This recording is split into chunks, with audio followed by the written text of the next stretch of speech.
There we go. We're live. Adam, how you doing? Pretty good. Like I was just telling you, I've been anticipating this chat for a while, and I'm really happy it came together. So first of all, I really appreciate you making the time, and second of all, uh, for the very few people I suspect that maybe aren't familiar with you, how about a brief self-introduction? Yeah, so I kind of, I'm a programmer. I do a lot of work on applied crypto. That was my background. So reviewing, breaking other people's protocols, implementing, designing protocols. And so I was interested in electronic cash and privacy. And that's how I came to invent Hashcash, many years ago. And, professionally, I've been a kind of consultant on security protocols to startups and bigger companies historically, and co-founded startups and then worked at bigger companies after those have been acquired, that kind of thing.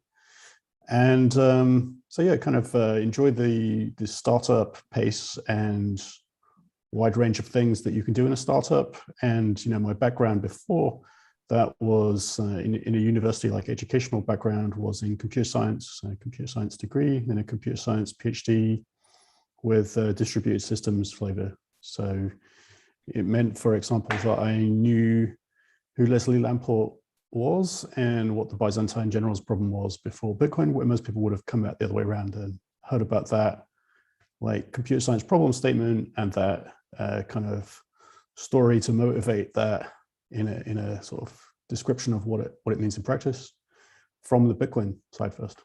Mm-hmm. Yeah. So your formal educational background, distributed systems, was economics in there as well? Did you do a minor or something in economics? I did I studied in the UK, and they have a slightly different system to what people are used to in mainland Europe and in the US and Canada. But in the UK, you do your general education to 16, and then you do 4 elective subjects, 3 or 4 subjects between 16 and 18, and then you start university if you go to university at 18. And I think in the US, for example, you can continue to do a wider range of things in the first year of university, or some of the dates don't line up. So in any case, I did economics in the 16 to 18 bracket, which is called A levels. Mm-hmm. And yeah, now that was because I was interested in kind of free market outlook, that the free market and the competition was a way to get positive things done in society, as opposed to too much kind of big government and bureaucracy and that kind of thing. Mm-hmm. And the interest in cryptography, when did that start for you? Like, how old were you when you first started learning and messing around with cryptography? So I kind of did some things, like I taught myself to program probably about 13 or something.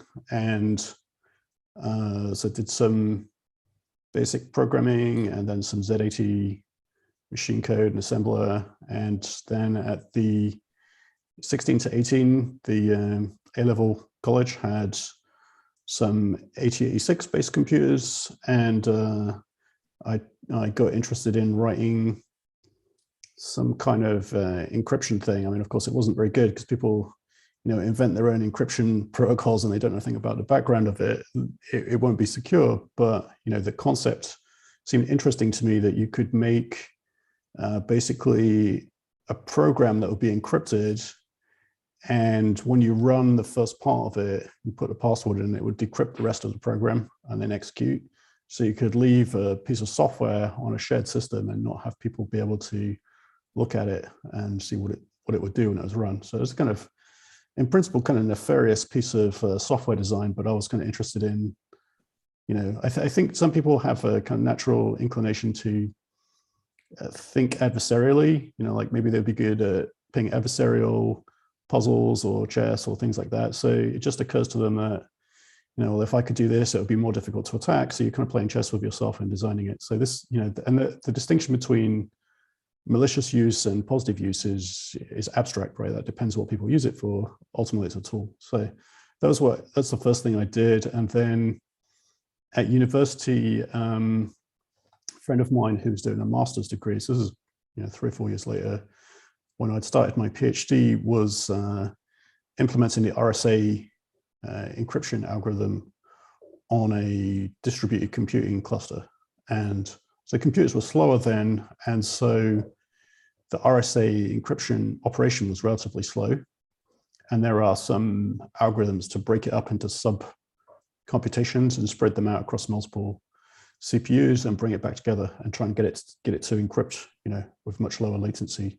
So I was just sitting around, talking with him about, well, what is this problem you're working on? What's this RSA encryption thing? Why is that interesting? And then, so I was aware of that. And then a little while after that, PGP came out, and that was really, it created a lot of discussion online and in physical publications, that the ability for the individual to encrypt something to a friend who lived in another country, like an email, and a government agency wouldn't be able to decrypt it. That was kind of a change in the balance of power. So I found that fascinating and very interesting. So that kind of led me down, the rabbit hole of trying to find more details about things like that, other kind of crypto applications. And so I ended up finding the cypherpunks list not long after it had started. So it's kind of, I guess, 92, 93, something like this.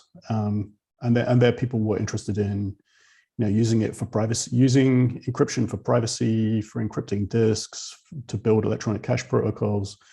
So I basically spent, a good part of the PhD, when I was supposed to be doing distributed systems, applied research, actually reading academic applied crypto papers and trying to find, interesting building blocks to build specific things that would make different electronic cash and privacy technology practical. Was there something in your upbringing or an experience or a certain exposure to ideology when you were a kid that you can identify that you think led to an interest in encryption? Because it's fundamentally a tool that preserves the sovereignty of the individual effectively. It's a defensive tool, although it can be used, as you said, in both ways. But it's I wouldn't say odd, but it's certainly not super common for someone to be so drawn and so fascinated with what encryption represents. Have you looked back on your life and kind of connected the dots why it became such a focal point of your interest? Well, I think my parents were interested to sort of apply independent thought to things, not be swayed by mass media, but to look at a discussion topic or an issue and form their own opinions about it. So kind of independent streak. And also my mother is from Zurich, Switzerland, and it has more of a kind of culture of, privacy, even financial privacy to this day. So I think that probably the combination would make me more inclined to just question authority out of the gate. If somebody would say, well, this is how it's done, or this is how you have to do it, I would immediately cause me to ask the question, well, why is that? Right. Is that the right answer? Maybe I don't want to do that. Yeah. Did you have, when you encountered that, what cryptography could represent, and you became fascinated with it, did you have specific ambitions for its application? Or were you just kind of swimming in the soup of learning and interacting with other people who were doing the same? No, it was very mission oriented. So, looking at the specific functionality that would be desirable to build using cryptographic building blocks, and then trying to find novel ways to combine existing building blocks or find new building blocks that would enable them. And so, people would be interested in, and some of those things were challenging to do. Obviously, electronic cash was very difficult to make decentralized, which is, I think, ultimately why it took so many years between, the first very anonymous electronic cash system, probably dating back to mid 80s, David Chaum's blind signatures paper, until, Satoshi Nakamoto's Bitcoin paper in 2008. That's a long period of elapsed time. But I think that, people have to see things fail, centralized things fail to realize that decentralization is important. So yeah, I was actually, quite focused in what I was reading. I was reading things that might have practical application to solve some of these problems. Another one is a kind of the ability to store information so that it couldn't be deleted, couldn't be censored. So, and there's a paper by a Cambridge professor called the Eternity paper by, Eternity is like anonymous publishing system, which is supposed to be decentralized and therefore hard to censor with some encryption so that it would be hard to locate all copies. And those are quite open-ended, hard problems to solve. So I implemented a kind of simplified version of that. And there are related, maybe slightly simpler problems of having a decentralized and anonymous way to receive email. So, you could send email anonymously using these remailers, but being able to receive email back again with a pseudonym and have that not be traceable back to you after the fact, because the remailers generally work by, it's like kind of like Tor. You would take an email, you'd encrypt it multiple times, and it'd go through different hops, and each hop will be like a remailer, decrypt a layer, see where to send it next, and send it on, and eventually it would be a regular email address, and you receive it. But to get an email back, there has to be a kind of encrypted instruction that is persistent, that points back at you. So in principle, you could go to each hop on the way back and demand that they decrypt it, and there would be a computer or a human that would be able to decrypt it, and that would ultimately identify you. So it's interesting to try and find other ways to architect that wouldn't have that problem. So that things like that were what I was interested in, and also trying to make, trying to deploy an electronic cash system is something that the cypherpunks were very interested in, because many of these services needed payment, and financial privacy is an important factor in. Financial activity is an important part of human activity, and being able to do that online with privacy was obviously important, but difficult to do. So yeah. So given that potential capability of encryption, and given that you came from a, let's say a family that kind of prioritized independent thinking and skewed toward perhaps, privacy and independence more than the average family, was your first initial involvement with all this stuff, was it just to try to create money on the internet, or was there also an element of government shouldn't control money? Did that permeate the motivation as well? Actually, I think different people were looking at it with different assumptions. And so I think if people had a clearer problem statement, they might have reached Satoshi's solution faster. So, sometimes a big input to solving a problem is to state it in a clearer way, or in a different way. And so I think a lot of people were looking at, because the previous electronic cash system by David Chaum, he had a startup in the Netherlands, and it was very private, very anonymous, but centralized. And the concept was, the way they went about the business was there was no mining. The only way to create coins they conceived was to form a partnership with a bank. You would transfer money to the bank, they would issue you coins, you could redeem the coins, destroy them, and get your money back in the bank account. And so that was the kind of way they proposed to interface this technology to money. And so they didn't have mining. And so I think a lot of people, sometimes people look at the history and assume that the future must work the same as the history and try and fix it from that direction. And so they didn't think about a floating value solution.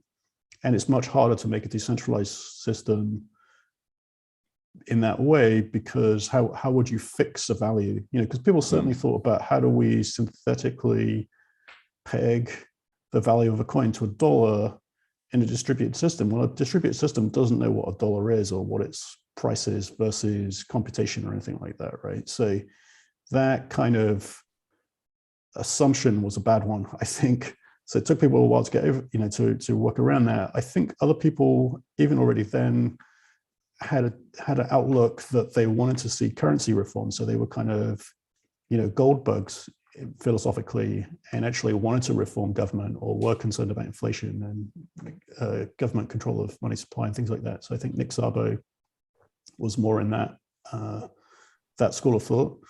And in a way, I mean, obviously in hindsight, a lot of things, the Bitcoin solution, I think that you can understand Bitcoin at many levels, but at the highest level, it's relatively easy. And then you go down, there are more and more technical details. But, at the economic level, in hindsight, it looks elegant. And you would think, well, why didn't people see that? And, it certainly feels like that in hindsight, right? But I think, for example, the DigiCash server, they ran a demo server and they said they would limit it to 1 million coins. I think they have bucks in the name, like cyber bucks or beta bucks or something. And they said they'd only issue 1 million of them, and they would email you a few if you would, if you would email and ask, they would send you a few coins.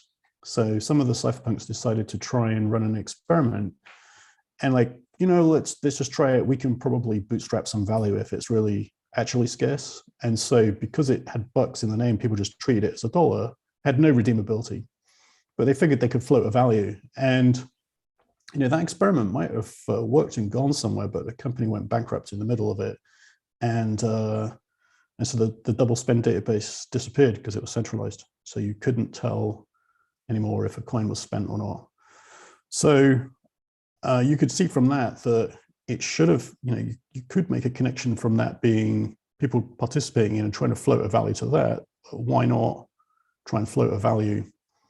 And certainly BitGold and B-Money, probably more BitGold, had some floating value concepts, right? He was just going to, let people, the sketch design for that was to people mine stamps, he called them stamps, as fast as they want, like no guideline on how many to make. And then after the fact, with human market intelligence, somebody would collect, so periods where lots of stamps were made would be considered not rare, and periods where very few stamps were made would be considered rare and therefore more valuable. And then that human collector would assemble these stamps into like a fixed value stamp book, and that would be a coin. That was his concept, but it has that market thing in it, and that fixed value stamp book is would the value of that coin be stable? I don't know. Would it be fixed in dollar terms or would it fluctuate? It's not clear. So there's some kind of leap there, but I think people were pretty quickly with the introduction of Hashcash for remailers initially.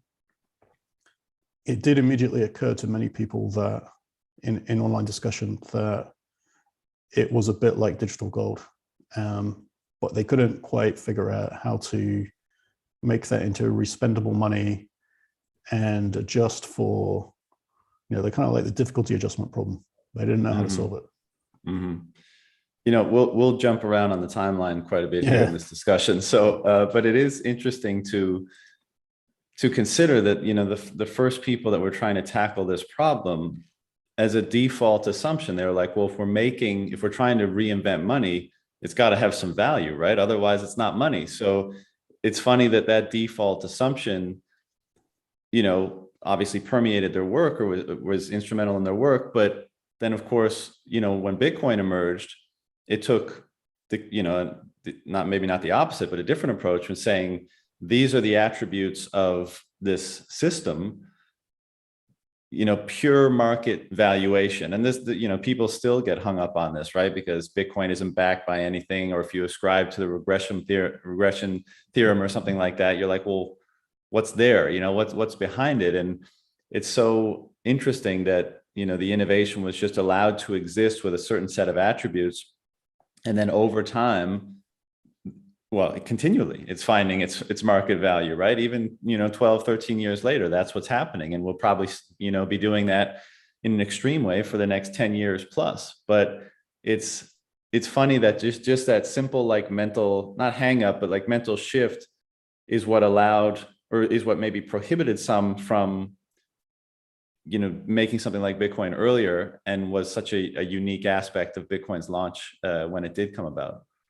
Yeah, I mean, I think you know, there's a couple of things. I think on a technical basis, Bitcoin showed that it was possible to make a decentralized electronic cash system and solve some of the human decision policy aspects of BitGold and B-Money in a fully automated, decentralized way.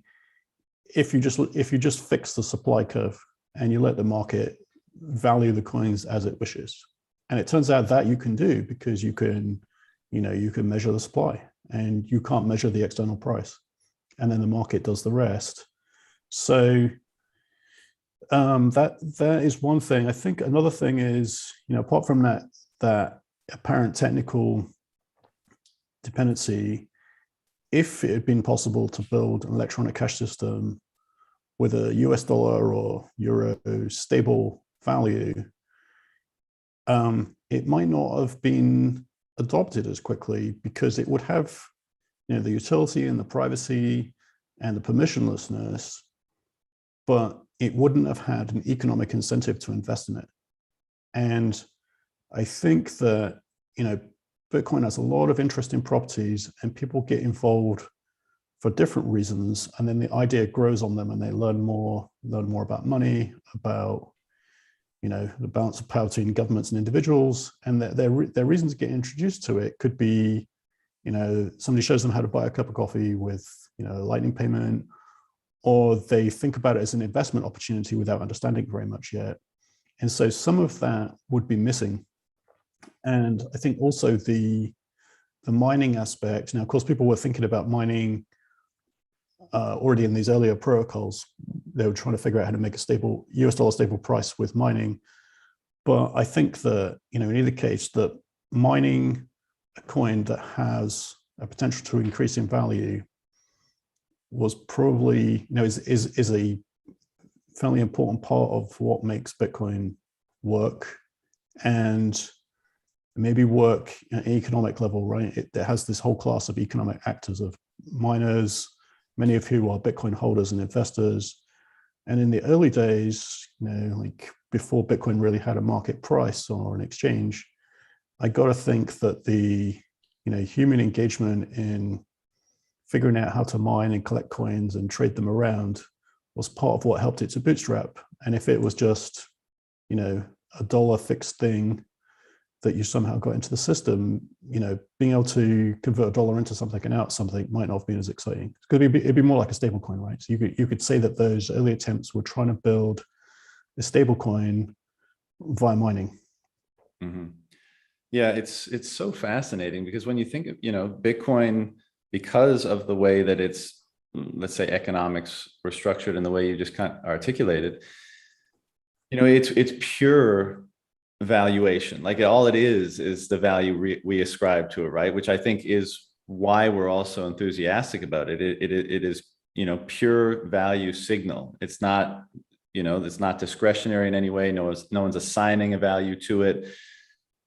And this is why I think so many of us end up going down like the what is money rabbit hole, because one, I think it's expanded our notion of what money is, how it comes about, how it becomes valued, what its function is in society, what's the interplay between, almost psychology and markets and individual economic interaction. It's such a rich, I think it's opened up a very rich world of intellectual inquiry for a lot of us, because it is this, portal to a new way of conceptualizing money. But it's so fascinating that all it did was set some parameters and allow us to confront it and say, what do you think these are worth? What do you think what this is able to do is worth to markets and people and that kind of stuff? And again, like, we're answering that question in the form of a hell of a lot, it seems, and it's still so early days, so. Yeah. Well, I mean, I think there are lots of things about that, and you know, it certainly causes one to read more about monetary history and monetary economics, which Nick Szabo had coincidentally written blog posts about. I think dating before Bitcoin already. Had that been an interest of yours, like coinciding with basically No, not starting to think really. about making a No, cryptographic money? no, I was just like looking at it from the Like, how to build a decentralized stablecoin, which appears to be not possible, which is like why nobody succeeded to do that. right. But Bitcoin is possible. But I think that, in hindsight, it appears that the, investment incentive to buy Bitcoin, assuming that if you personally enjoy, the permissionlessness and open nature of it, that others will too, and that will grow in adoption, itself helps the adoption and helps educate people and give people an incentive to become educated and learn about it. And the benefits of that, knock-on benefits of thinking about investment. Many people spend much of their disposable income, and Bitcoin often converts them into long-term savers and investors and things like that. So it's fascinating. And I think an argument also for, in the sense that Bitcoin doesn't have something intrinsic.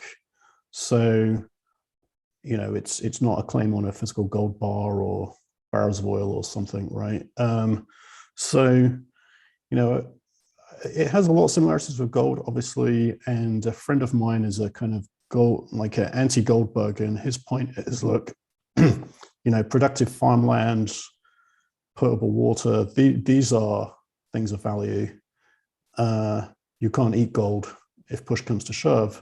So from that point of view, they're equivalent, right? I mean, okay, gold is shiny, but maybe we marvel at the inventiveness of the Bitcoin design and the amount of proof of work on them. It's like aesthetics, right? So from that point of view, it's similar. But I think people propose all kinds of different structures and compare Bitcoin to political money, and I guess many of the altcoins look a bit more like companies with governance and centralized management and things like that. And then you get like the proof of stake, which is kind of a bit like shares in a company where you can buy them, you can amass enough or borrow enough, you can like take control and do a hostile takeover of the chain or the company, right? So, or undo the chain, like roll it back.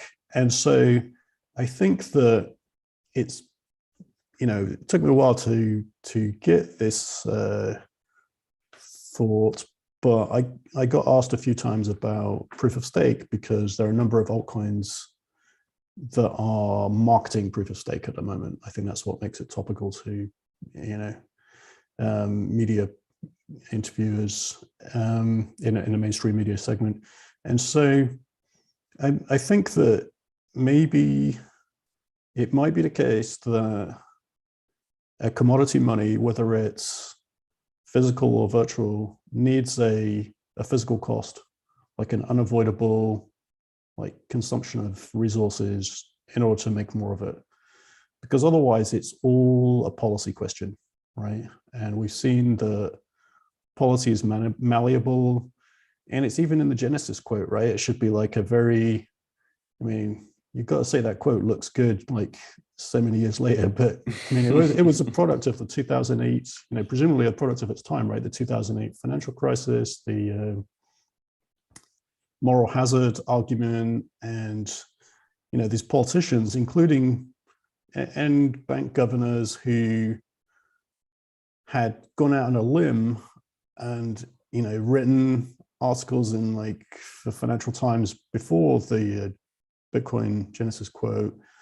I think this is Mervyn King, who was not the author of that quote, but he was like the governor of the Bank of England, and he was arguing against moral hazard. Like, we should let the companies fail. The only way for the economy to adjust is for people who have taken undue risk to feel the pain of it, absorb that risk, and that will lead to a few companies go bankrupt.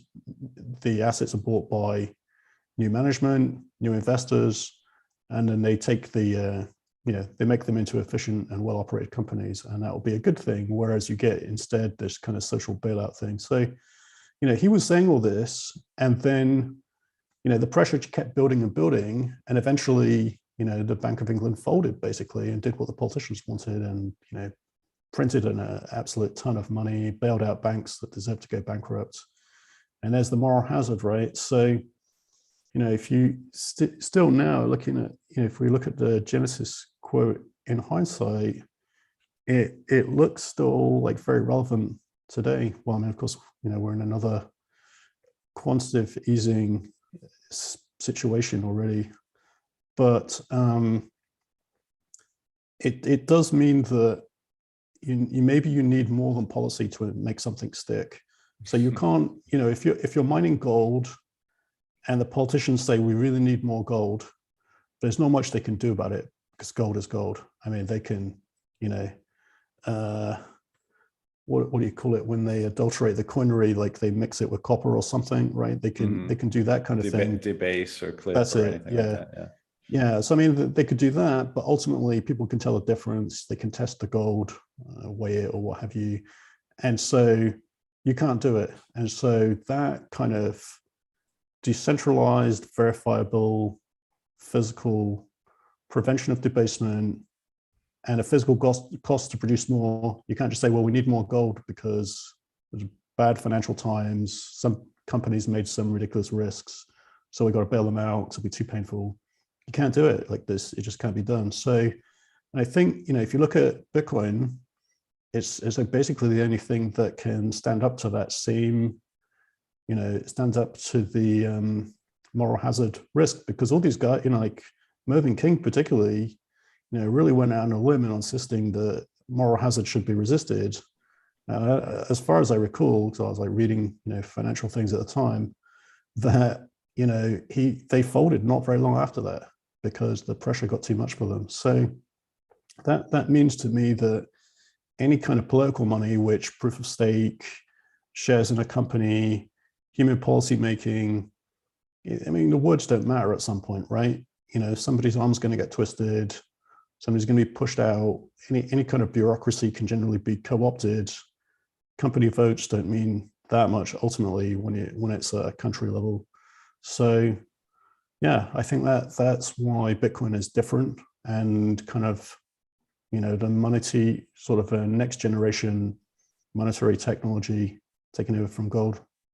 Yeah, I mean, if you have highly discretionary money, you're going to have a highly discretionary economy built on top of it, and back then those moral hazard comments were probably unpopular. Today, they're basically non-existent. This is how fast things devolve. And because there's no true limit, right? It becomes all kind of a narrative game, an opinion game, a power game. Who controls the levers here?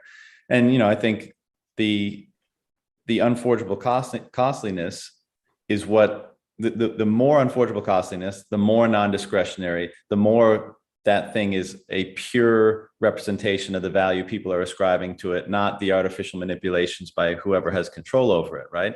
And that, again, like you said, that's what makes Bitcoin, or one of the things that makes Bitcoin so special. And I think that it has an absolute supply where no matter the demand for it, ultimately, that will not change. I mean, that, again, that is something completely unprecedented and novel and unique in the human sphere. And I think we're still grappling with the true implications of all that. But one of the interesting questions, and for someone who was around in the early days, I wonder, and then I'll ask you the question later, how has your image of and the implications of Bitcoin evolved and changed over the years? Because I'm sure it has to some degrees. But how credible did you think the supply cap was in the early days? Because it's fine to even recognize, do you see the value in a money that can't be manipulated and that can't be inflated? Well, you might say yes, but then the natural next question would be, well, how do I know it's not going to change, right? How credible is that? Yeah, I mean, I thought it should be, I thought that was sacrosanct, like that's not going to change. But there is, the risk arising from the fork drama was very related. So it was basically a large part of the ecosystem, like exchanges and miners and some users versus some activist investors and a lot of investors who didn't really know what to expect. And my feeling was that, Bitcoin would lose its value if some players could force a political change, basically. It didn't really matter what the change was, even if it was benign, right? And so that was a kind of test. And, I put my money where my mouth was and, sold the fork futures and that kind of thing. But it was a scary time. Like I felt like it should succeed, but sometimes, there's a risk that some people who don't understand enough things about how things work, like lemmings can all run off a cliff, right? And maybe they get enough momentum that they cause some damage to the underlying system and it takes a while to repair it. So that was the kind of fear. And, ultimately the free market won. And that was, I think, one of the most bullish and compelling tests for Bitcoin, that it survived an attempted political change. Now, of course, the people involved in the political change thought they were doing, trying to construct something useful to make it scale in a simplistic way or something, but they went about it in the wrong way, which they tried to, assemble and force a change. And that in itself would have, I think, significantly degraded the sort of security and dependability of the system. So the fact that it survived that, I think then, okay, like the 21 million is, it's unassailable after that. And before that, you would think that would be not the thing that people go after, right? Because, and I've heard some monetary economists make the opinion that it doesn't matter that much what the inflation rate is, whether it's, 1.5% or 2.5% or something, but rather that it's predictable. And so, if Bitcoin had started with a supply cap of, 42 million, it probably wouldn't have mattered because we would just be operating with, half coins, right? So that one is clear. If the supply curve had been steeper or shallower, as long as it wasn't extreme, just some minor variation, probably that would work too. But I think the bigger point is you don't want to have political meddling and changing because that makes it less dependable. And, with the assumption that it should be a digital version of gold, you can't argue with, a gold atom is a gold atom, right? You can't say, well, let's just, count lead as the same because we're running low on gold. Or, then you get into the debasement issue, right? So I think that you want the base to be super dependable and immutable over the long term in order for it to be considered store of value. If it can change, or if it could be fad-like where people switch to new coins and new systems, the store of value is probably perpetually gone. Yeah, I agree with that. But, it's so interesting to think of some of the seemingly arbitrary parameters, right? Like, as you say, whether it's 21, 42, 50, whether the supply schedule, the new issuance schedule is, changes every 4 years, whether the block, the difficulty adjustment is, a month, how would all of this have affected things? And maybe the answer is very little, but maybe it's not. And, throughout the course of these debates, both from, the Bitcoin side of, Bitcoin community and the broader, economists and monetary side of things, which in my opinion is less credible. But, when you're confronted with seemingly arbitrary parameters, of course, it's going to instill in some people the notion that they can be improved upon. Like, well, why not? Like if they're just arbitrary and we're confronting a problem, well, why don't we tweak them so that things can be improved? And what I think a lot of Bitcoiners understand, but relatively few people on the whole understand, or this is my opinion, I'd love to get yours. What the thing that makes it most valuable, the things that allows it to be that kind of gravity well that we can ascribe value to, and to have it generate a completely pristine value from all of our the application of all of our preferences and all of our own subjective valuation to it is its unchanging nature. So like you may have a transient notion, as what happened in, let's say, the block size debate, like, well, isn't this an easy tweak and then we solve a problem? Like, yeah, you may be right, but if you do that now, when does that stop? If you, Right. if you set that precedent, isn't it always going to be the case? And then you slowly creep into, or perhaps not so slowly, creep in back into discretionary monetary policy, for example, and then you ruin the entire enterprise, right? So Right. it's almost like imposing arbitrary limitation, even on an imperfect system, is more valuable than trying to perfect a system. And Right. that's something that some people have a difficult time grappling with, I think. Yeah, I mean, it's certainly been an argument used as to, they would have said, well, why 1 megabyte? Why not 2, or why not half a megabyte? And that's a nice kind of slippery slope argument. So I think that's the point that it shouldn't be easy to change, and in fact, it appears not easy to change because there's so much verification. Anybody who chooses to, most service providers, many power users, are actually verifying. So if you changed a parameter without them opting to upgrade the software, it wouldn't happen, right? You'd end up with 2 networks. Mm-hmm. And obviously two networks is a bad outcome for everybody. That just reduces certainty. Unless one of them, falls rapidly in price, which is also what happened. So yeah, I think there's that. I think another thing that people maybe don't see, or their intuition says shouldn't be the case, and in this case, it's a reasonable assumption. So most new software technologies, protocols, even electronics, cars, all these things, you have a crude first version, and it's a footnote in history, and it gets replaced by newer and better things over time, right? And so that's people's intuition.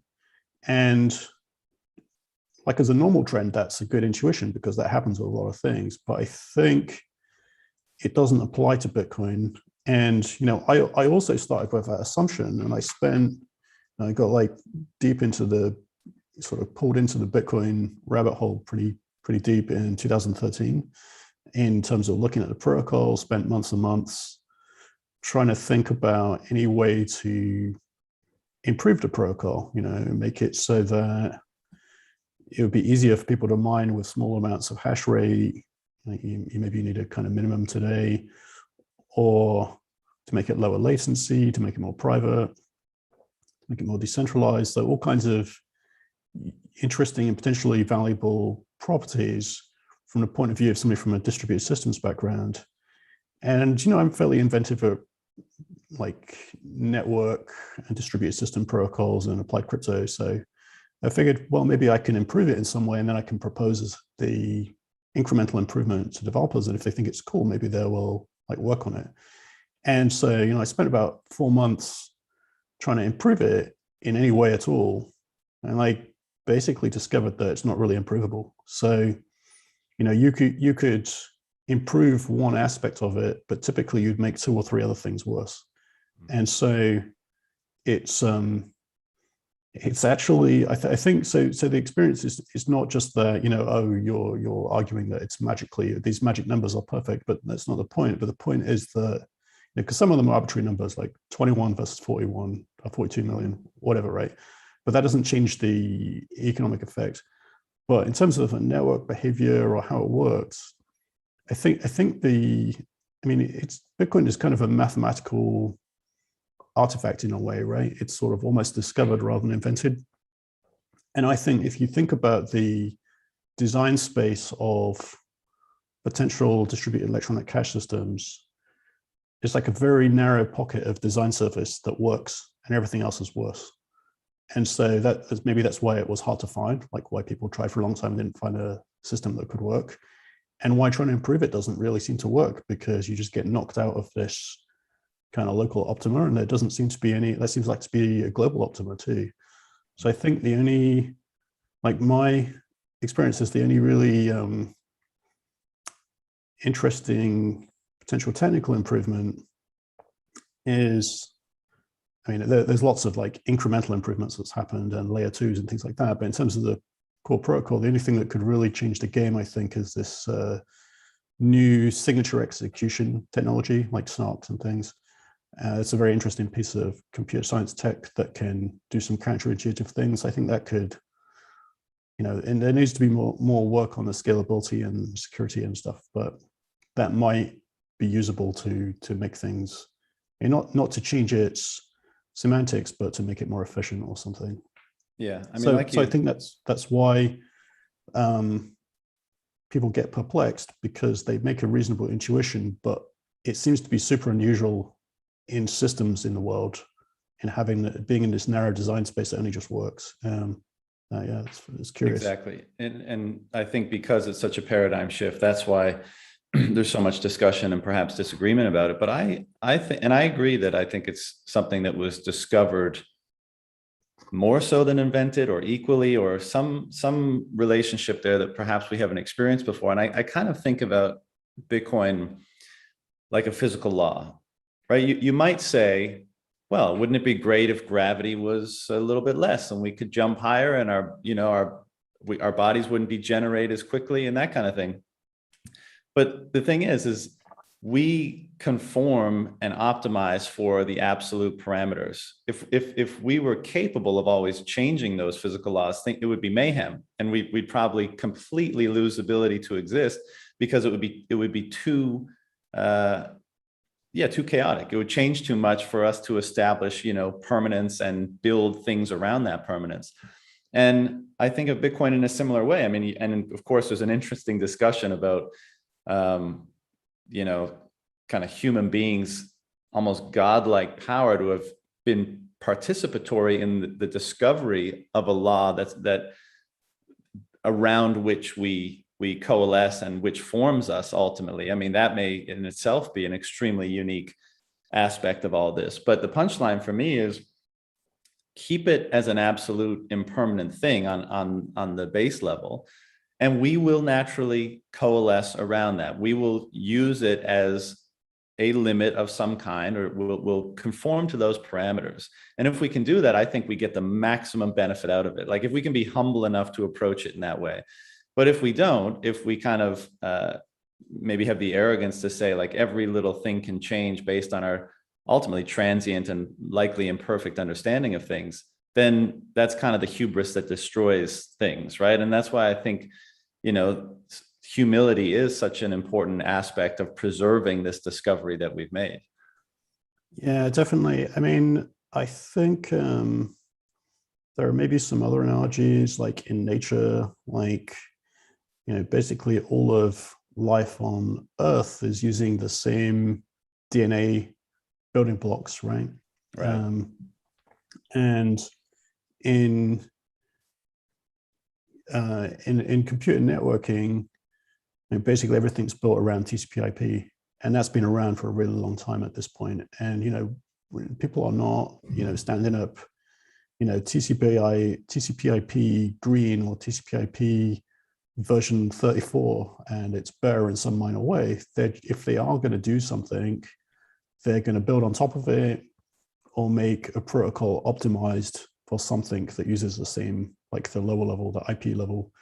And so I think it's just, open and interoperable networks tend to win because they capture network effects and innovation, I guess. So if you get too much proprietary thinking and fragmentation, it doesn't lead to as good an outcome. So I think, and it may be, it tends for the economic incentives to recursively fragment. So you see that phenomena with altcoins where many of the founders of new altcoins are like the previous marketing director of another altcoin, the previous CEO of another altcoin. And that's because, if people are incentivized to, wring value out of a system and then start a new one, if that's as opposed to, building on top of a thing of value and trying to build something of shared value, it's a different value system, right? But I think it sort of recursively fails for bad incentive reasons, which is, people extract the value they can, they tap it out, and then they go do it again. And while there are members of the public who can't distinguish, they can continue to do that. Mm-hmm. So I think those things are ultimately not really sustainable. And it makes a lot more sense to, build on top of one system. Yeah. I agree. And I find it an interesting and counterintuitive sort of philosophical framing when you say that, an absolute parameter is a limitation, right? And, limitation is what permits form, right? If there wasn't forces acting upon us to effectively mold us, then we wouldn't be molded. We're shaped by the forces that we cannot negotiate with. And that's what I see Bitcoin as. And as a result of an absolute limitation like Bitcoin, we were talking about, valuing Bitcoin before and how early, eCash innovators thought they had to ascribe a value, build a stable coin, that kind of thing. I mean, from where does the value that people subjectively ascribe to Bitcoin come? And I think ultimately it comes from freedom, right? The freedom to hold, your surplus capital in the form of money that can't be taken from you, that can't be diluted, that no one can intermediate, that you can send and use freely, right? Like in my opinion, the bulk of Bitcoin's value is because it represents a freedom of money in relation to and contrasted with the options that are available, all the other options that are available. So it's interesting that you have an absolute parameter, an absolute limitation that actually grants a higher degree or even an absolute freedom in certain senses than anything ever experienced, right? You have, again, I think that's counterintuitive. Absolute limitation grants absolute or great high degree of freedom. And it's how much is that worth? Well, we're finding it out, but it's, right now it's worth $1 trillion, and in the future probably a lot more. And it's, I love to think about how Bitcoin is reflecting at us how much each of us as individuals value freedom, and this is the process of it emerging on the world. Yeah, I mean, I think it's interesting. I mean, I try to keep an open mind on new developments in general, like, science and technology limits and things, because you never know. I think it takes people longer to learn and appreciate things than they expect. They see it once, they superficially understand it, I got it, right? But actually, I think there's a lot of wisdom in accumulated understanding over years or centuries even, right? So, some of the Schelling points of how society works and how economies work and things are probably learned by lots of trial and error and perfected over time. So I think we're, even if whether you're interested in Bitcoin from an economics perspective or monetary perspective or technology perspective or some mix of them, I think everybody is, learning things from it and, gradually cementing and adapting their appreciation for it. And it grows on you over time. It's really an interesting thing. So, I mean, on the, you mentioned something about Bitcoin supply being much more inelastic than gold. So gold, for example, if the price goes up a lot, there is some elasticity to the supply. They can work shifts in a gold mine or reopen a closed down gold mine because it becomes economical again, and reverse if the price is low. But Bitcoin won't do that. It's just, almost like clockwork. I mean, there's small variations, but very small, almost like clockwork. It's going to just keep producing blocks. And that has to have, an economic effect, a different economic effect in the system. Like, so maybe there's something to the stock to flow, simplified model that falls out of that. We'll see if that holds. And the other thing you mentioned is let's see, where is it going with this one?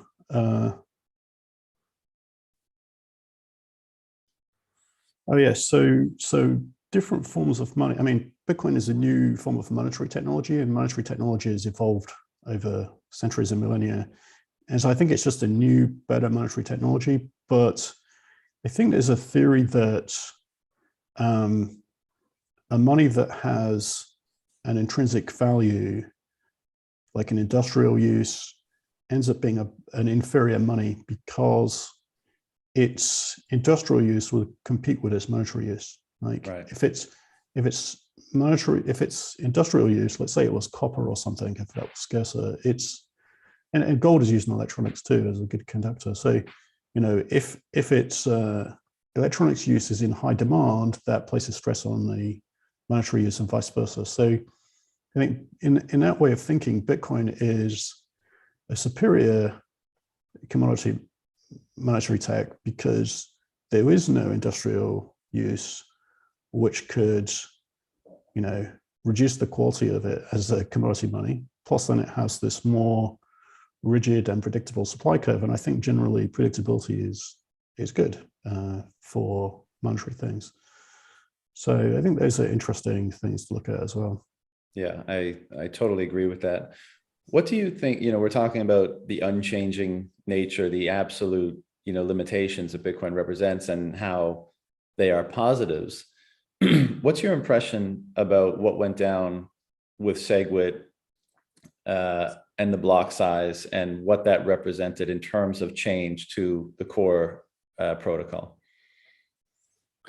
Well, I think that the changes. So Luke Dasher gave a pretty good presentation, I thought, at the Bitcoin conference in Chile a few years ago. The video is online somewhere, and I think people probably largely would intuit what he was saying, but it was interesting to hear him spell it out logically, which is, so he's basically saying that there's actually, changes that can happen in Bitcoin are, what they're typically, so he was trying to present a framework for logically thinking about what kinds of changes might be accepted in Bitcoin and why that would be.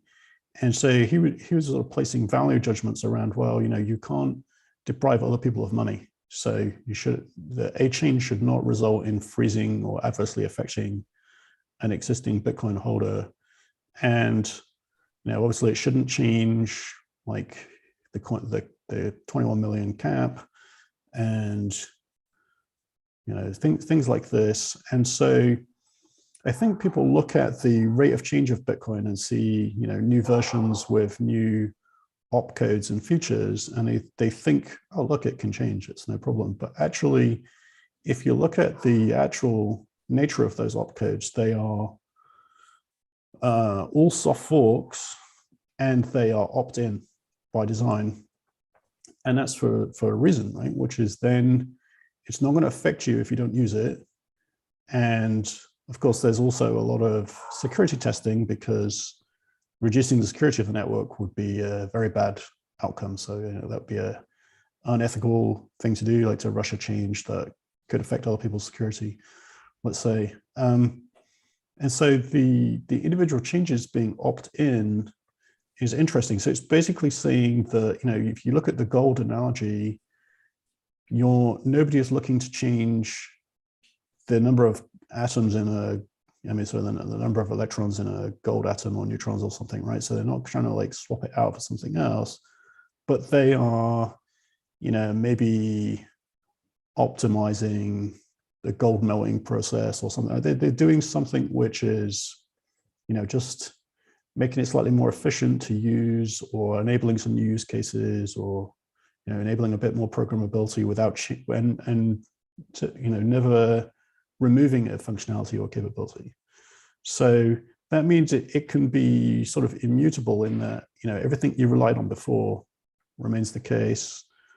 Nothing that used to work stops working, and nobody is forced to use something. Everything is opt-in. And so that kind of overcomes this dichotomy between, well, how can it change if it's immutable? Well, it can change by having opt-in things, and people are much more inclined to, say, well, I don't care about that feature, but it doesn't hurt me. And if they care about it for their use case, then like, as long as it's well security tested, then it's not something that people are going to be vying to, stop happening, or create some kind of economic contest about wanting to block it or something.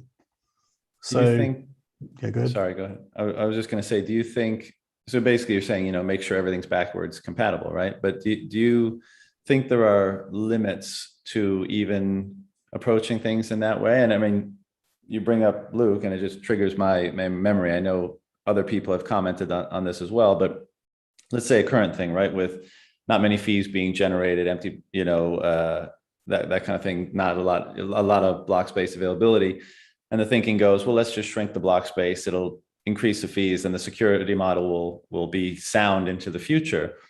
Where that, to me, falls into the category of our kind of hubris and transient understanding and assumptions of things being a danger. Where I'm more in the camp that says, no, let it be an immutable law, and the activity and the incentives will all form around it. Have faith in the permanence of it. Again, don't try to tweak and change everything for transient preferences or assumptions. What are your thoughts on that? Yeah, I tend to agree. I mean, I think people will, I guess it's like politics, right? Politicians tend to react to short-term news and then make changes that have adverse long-term or unexpected consequences. So I guess Bitcoin should be like the Ents in the Tolkien series, right? That they are, looking at the long time frame, they resist short-term change. So, if you have something that is a very long-term savings component like Bitcoin, you should be very careful about making changes that might have unintended side effects in the future. So I think Bitcoin can easily afford to wait and see on a lot of things. And also, I mean, just because Bitcoin has worked in a certain mode doesn't mean it can't work in other modes, which is to say, it's worked in high fee environments in the sense that has incentivized layer 2 adoption and technology building. I think it will continue to work in lower fee environments, and that Bitcoin could continue to work in really some very adverse circumstances, which we think are low probability, like some kind of unforeseen security defect or network split or something that create a big mess. I think that, if you look at monetary technology in use, Bitcoin is far more robust than, electronic wire transfers, bank accounts, and things like that. And yet people continue to use them. So, if Bitcoin were to temporarily slip from, very robust setup to, have a big security issue, I think that would just get repaired and people would move forwards, because the alternatives are far worse and people need money that works. So some people get overly anxious about what would Bitcoin be all over if the unthinkable happened, and I think no, it wouldn't, because people want Bitcoin to work. They need a monetary technology. It's the best one we have, and typically any kind of issue can be worked around or repaired if there's a shared incentive to do so, right? What's the unthinkable in your mind? Well, I mean, just something that accidentally forked the network for a day and made a bit of an accounting mess, or something like that. Like some kind of security bug that didn't get caught quickly enough and started to create a mess, for example, right? So do you think it can't be destroyed, basically? Because there's a recognition of how it works. There's also the incentive to have it work, and therefore it'll be rebootstrapped no matter what, or is there lines that can't be crossed? No, I mean, I think that it's much more robust than we think it is. So you could view that as and observe it like as a lesson, if you like, from the fork drama, that people were very nervous going into the forks. They thought, it was all, the sky was falling, it would be all over, that the forces against, that the forces trying to force a change would succeed, and that would, kill the value. And, Bitcoin cruised through it, and, basically all the fears were overblown. So it proved to be more robust than people thought. And I think if you look at, my opinion about why it persevered through the fork drama is it was a market-led outcome, and the activist investors, won the day. And so, Bitcoin has a lot of activist investors, like people who really want to buy more Bitcoin and want to preserve its long-term value. And, it's become part of their, human outlook, basically, right? So they do not want it to go away. So they will do some, pretty extreme financial things to preserve that. They will take hair-raising risks. They'll put enormous amounts of their net worth on the line. And I think Vijay Boyati had an interesting way to say this, which was, there's a quote on Twitter somewhere where he says, like, when the it's a better way to say it, but basically when the people that are on the fence meet on a battlefield with the people that are convinced, then the people that are convinced are just going to easily win. So there's a lot of, despite posturing, there's a lot of indecision and uncertainty. And so maybe 10% of activists and investors who have a very strong conviction can just can save the day, basically. And Bitcoin has an enormous, the sort of buyers of last resort, the holders of last resort, those guys, they're going to go down with the ship, and that is basically the backbone that defines what Bitcoin is what those guys think, right? So if people are uncertain and they don't trade, their voice is not really heard. They can talk and write emails and say that their company has this or that posture, but it doesn't really matter if they don't do anything in the market. The miners are just mechanical bots that do what the market says, and so they also have no resolve. Like they can't afford to have a resolve, because they'll be bankrupt within a few days by the market. So I think that you could use the same logic for something else dramatic happening in the technical sphere,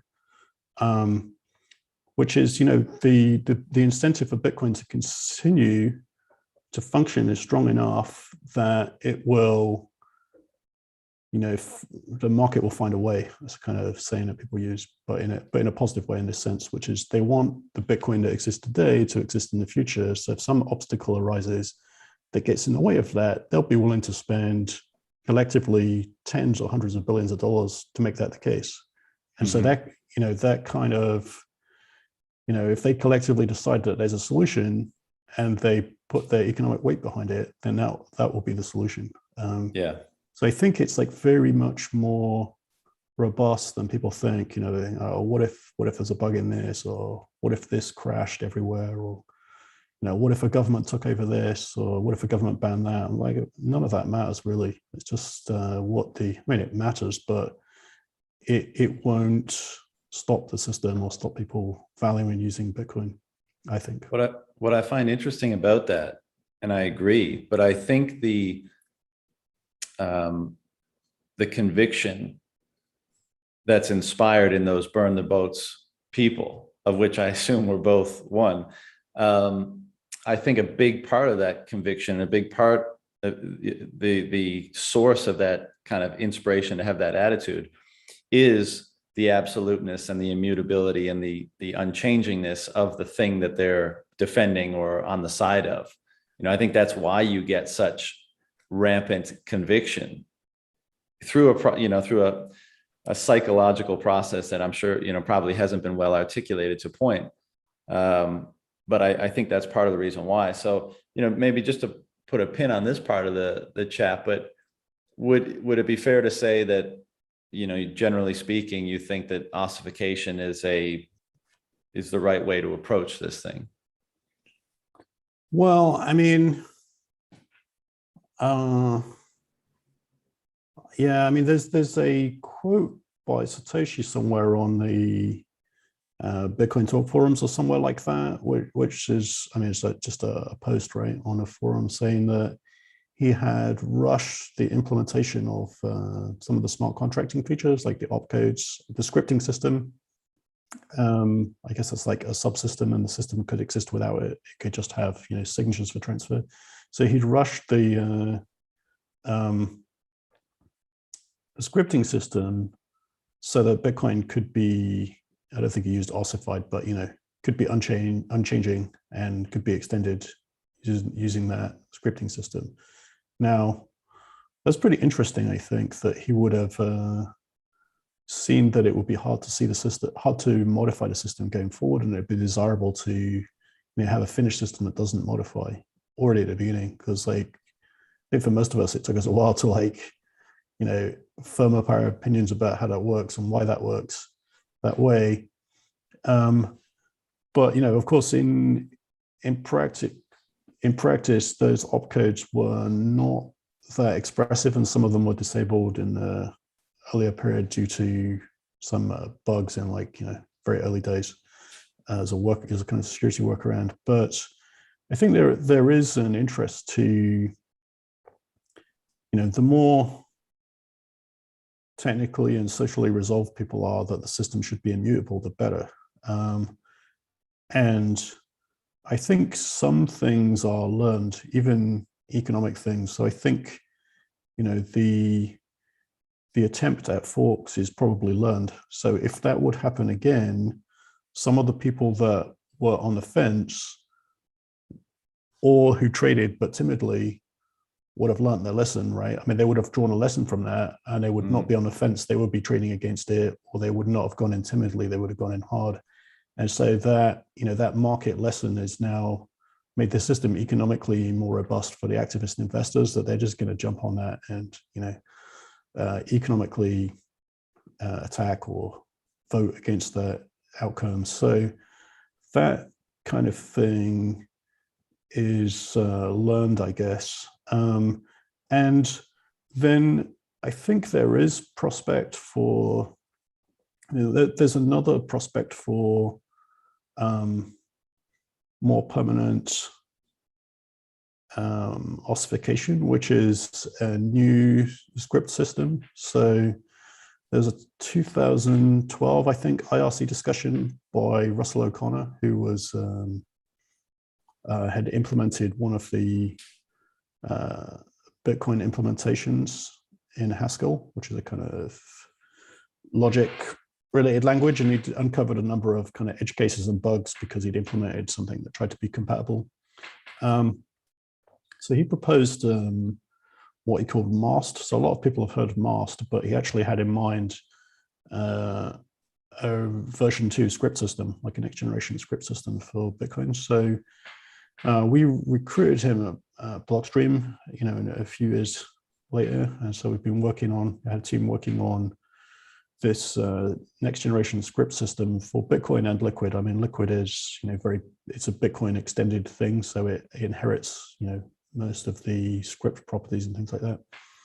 So we've been working on this sort of next generation script system, which is a way to make Bitcoin script self-extensible. So you can, you know, write new opcodes, and something like Schnorr wouldn't need a soft fork. You could just implement it natively. And this script system is, you know, still it's very Bitcoin-like. It still has the UTXO model. So it's backwards compatible. You can soft fork it in. It has a logic basis at the low level. So you can make formal proofs about the behavior of a script and the behavior of an opcode, and you can prove equivalence between an interpreted version and a C implementation. So anyway, it has a lot of framework for making security proofs about its behavior. And in a way, this could be, you know, this could get to this ossification quote of Satoshi, which is because it's next generation and it's lower level and it's more self-extensible, it could potentially be the soft fork to end soft forks. Because some people have said, well, really, if you want ossification, soft forks should be somehow blocked. We shouldn't have any more soft forks, or changes in general. So that might do it. Now, we've been working on this. We've released developer releases of it over the last few years, and we're hoping to get it into liquid next year. But Bitcoin moves on a cautious and conservative way, so I would expect that's, if that were to get into Bitcoin, I think that's a few years down the road. But it is one path to get to ossification, which is to make the self-extensibility more general, but do it in a constrained way that doesn't, change the model. So it doesn't introduce states and race conditions and new. So it's a very, I think it fits into the Bitcoin concepts and programming models very tidily, basically. So it would be a fitting next gen scripting, which could work in parallel with the current scripting. So that'd be one way to get to ossification. Some people have said that, they are okay if it ossifies now. And I've certainly talked with sort of professional investors who hold Bitcoin, or people with, Bitcoin as a big part of their savings. And if you ask them if they want some, fancy new things like an improved version of Lightning, I think improved versions, like that, improved versions of Lightning good for the electronic cash use cases and adoption in El Salvador, but they will say no, like just don't break it. I'm okay. I don't really need any changes. The main thing is it stays secure. So I think Bitcoin is supported in many use cases. So for the people looking at it as a store of value, they don't feel like they really need a lot of changes, right? In fact, changes are scary. So that's one mindset, and the other mindset is, of course, the technologists who will like incrementally improve things, enable new use cases, and more like the electronic cash use case. So I think that's one interesting debate you see in the Bitcoin Twitter space, which is, should Bitcoin be an electronic cash system, or should it be digital gold? And I would say, why not both? But if you had to choose one, it's an interesting question, because I think that there are people who are more attracted to digital gold, who don't really care that much about the electronic cash use case. And I think Bitcoin could be financially viable as a store of value technology without the electronic cash use case. Like, if most of the Bitcoin ended up in ETFs and it became, it competed with, stocks and bonds and real estate and reached 100 trillion market cap, I think, but it was only like largely in ETFs and too expensive to use otherwise. That's not a great outcome to me, because I like the permissionless electronic cash, and that gives more of the human empowerment. But that digital gold use case is independently viable. So I think we want to see, both succeed, and so layer twos help that. But it's interesting to see different people vying for different use cases, and they're not always in 100% concert, right? Mm-hmm. That is an interesting discussion, and I'm on your side. I think we have to have permissionless, value transfer, effectively cash and money. That's what this is all about. I agree that if it were just digital gold, it would be an improvement on gold.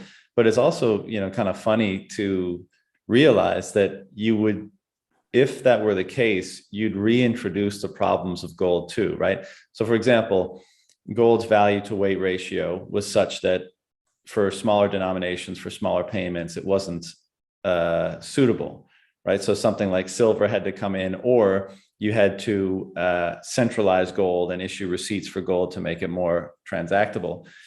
If that were if we just only stayed with the store of value, digital gold that's how what people wanted Bitcoin to be. I think, basically the cost of transacting in it is equivalent to the value to weight ratio being too high in gold, and therefore it wouldn't be suitable to use it as such, and therefore you'd have to find other solutions. And I think what's happening now in Bitcoin is like, well, that's what's attempting to be done, Lightning being one possible and one likely solution. But I think if it was only the former, you'd probably end up getting a high degree of centralization ultimately as well, because there would still be a desire. First of all, the transactability and the velocity would be much lower, and I think that would lean towards centralization. But then, of course, people with more investable assets might be able to acquire more of it, and it wouldn't be distributed as much. So I think there would be a centralization component, but then I think there would also be almost an inevitable desire to do more with it, and that's why the careful march toward trying to maintain the properties that Bitcoin instills and allowing for scalability is such a important conversation. Because if you just left it the same and treated it as gold, again, I think you get the same problems where you introduce trust back into the model in order to establish scalability of some kind. And then we're back at square one almost. I mean, yes, some improvements, but a lot of the old problems. Yeah. Well, I mean, I think that, Lightning can do a certain amount of things, and there are other layer twos as well. And maybe more layer twos in future that address scaling in a different way. But I think if you look at the main chain, it's good for store of value, right? And so, when you store value, you want to be able to transfer value, well, like a store of wealth, I think Nick Szabo calls it. So you want to, you store wealth so that you can use it in the future or pass it on to somebody, right, or take a withdrawal from it or add to it. And so it has to be transactable.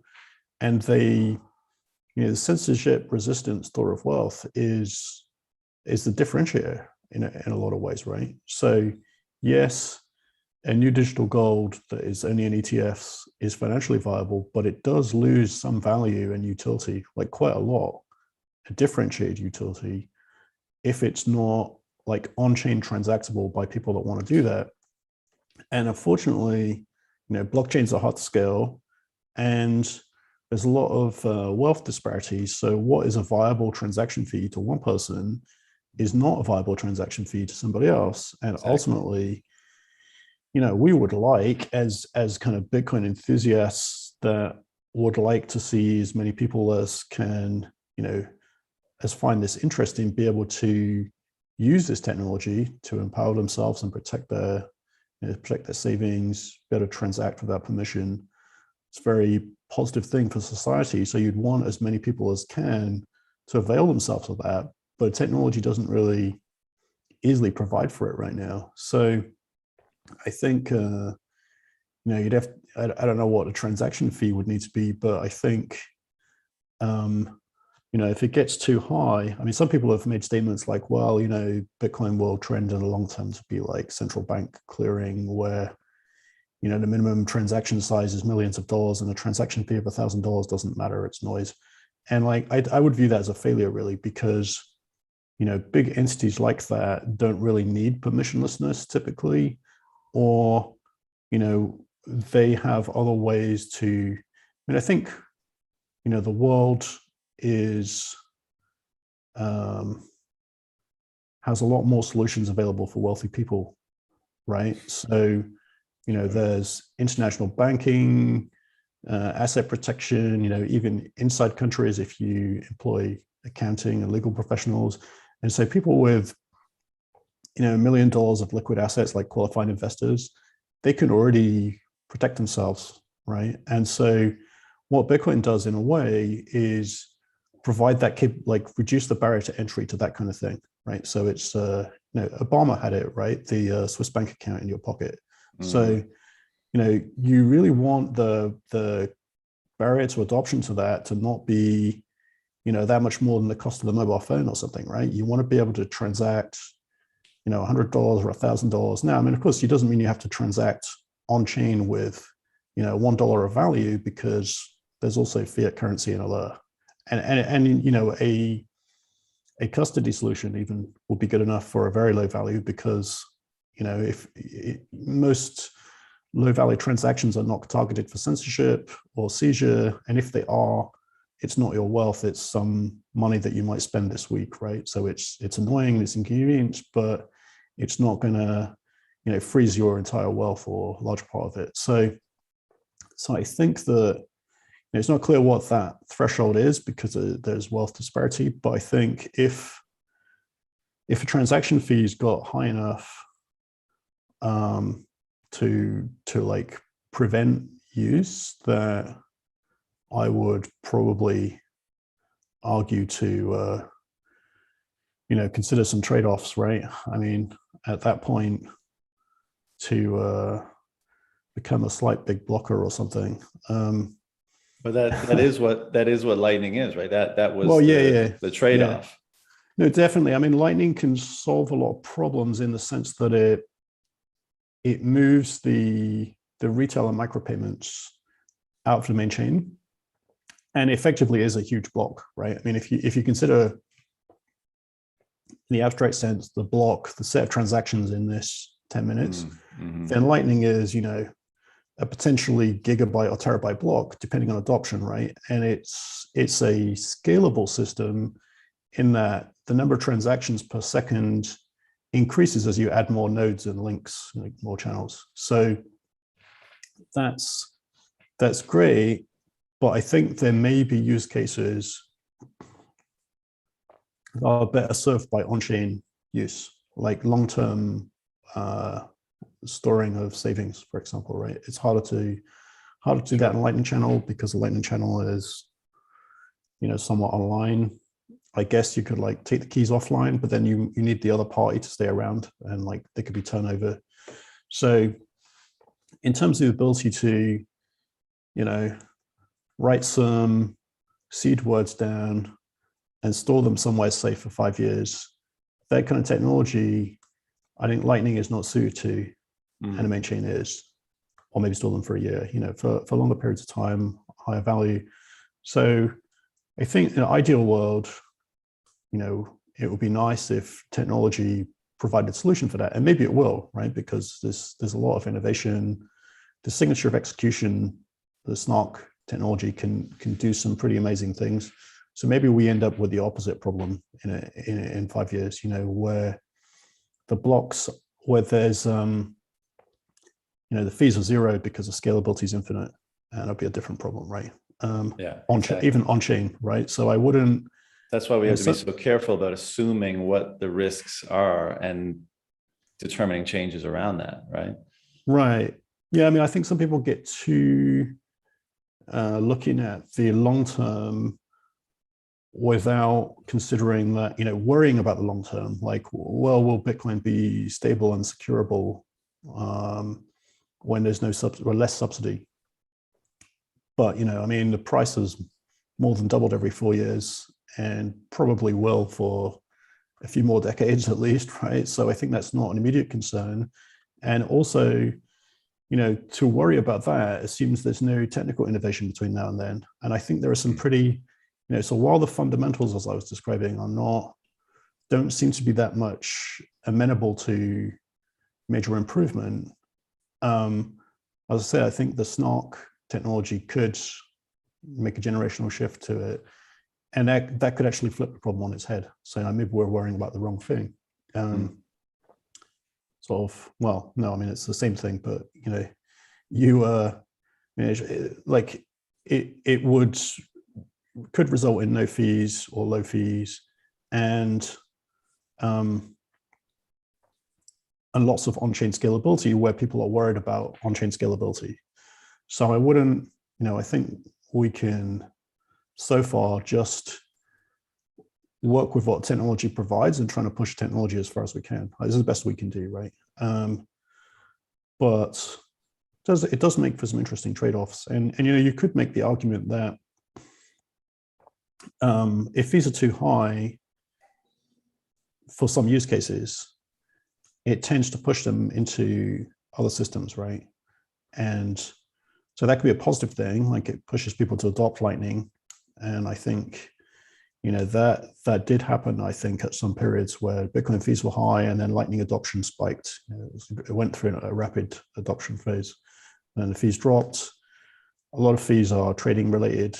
And so there are probably more technologies for moving Bitcoins between exchanges that don't involve on-chain transactions now. I think that may be part of it. Part of why the transaction fees are a bit lower, even though the price is high, relatively speaking, right? So yeah, I think like you say, it's just don't do anything hasty, try and improve the tech in focused ways, and be flexible to what the future yields or something like that.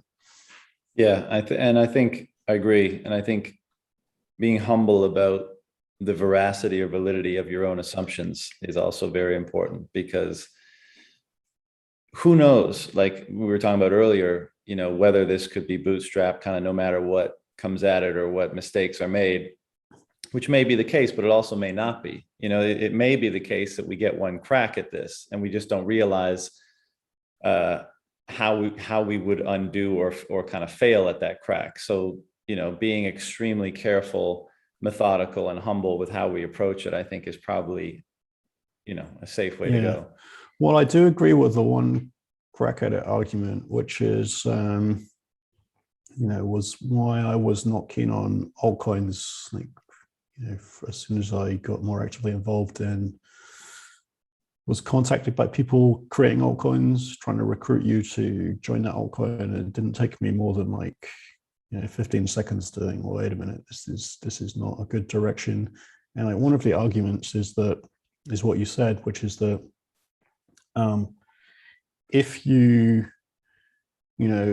if a given coin overtakes Bitcoin for some silly reason, like a fad, then it would probably permanently destroy the store of value concept, because there would be no rational reason why that wouldn't happen again.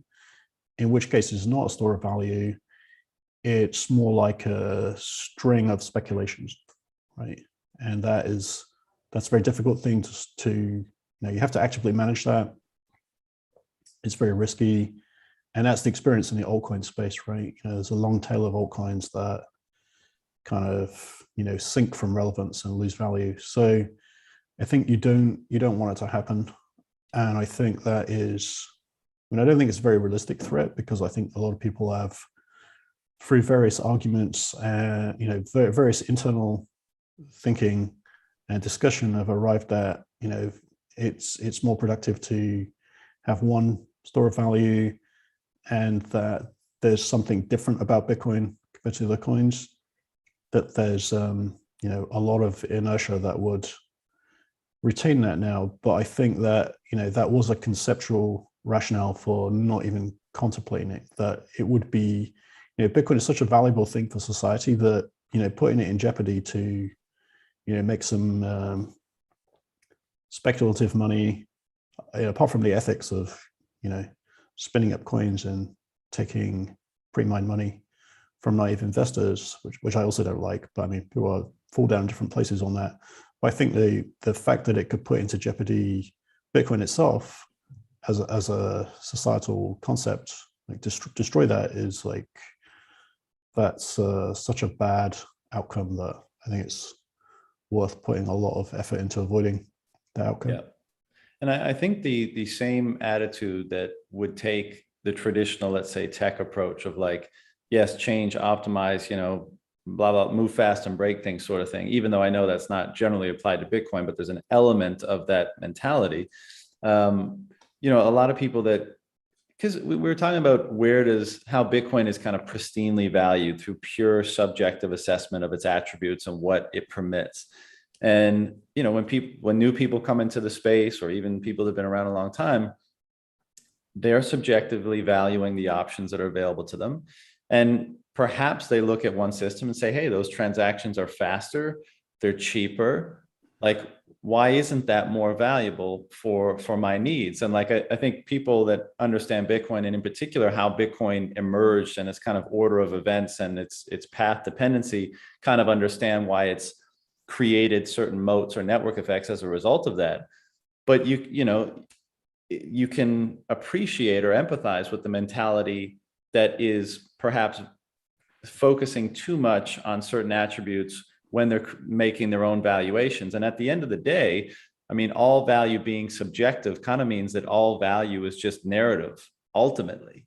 And so I guess we have to be cognizant of and careful with the narrative and the meaning of what we're working on here and in Bitcoin and how it relates to ones outside of it. I don't know if that makes a ton of sense, but yeah, I mean, I have seen actually very newcomers, like, or people that are not exposed to Bitcoin or crypto at all, very quickly make some observations that are much truer and insightful than they maybe realize, and like everybody could learn from, which is, all the newcomers who end up getting a detour into altcoins before realizing that that's not going anywhere. And that is that, they'll say, because there's this whole sequence of, what about this, what about that people go through, right? And so one of it's like, well, you say it's scarce and there's only 21 million coins, but there's an infinite number of altcoins.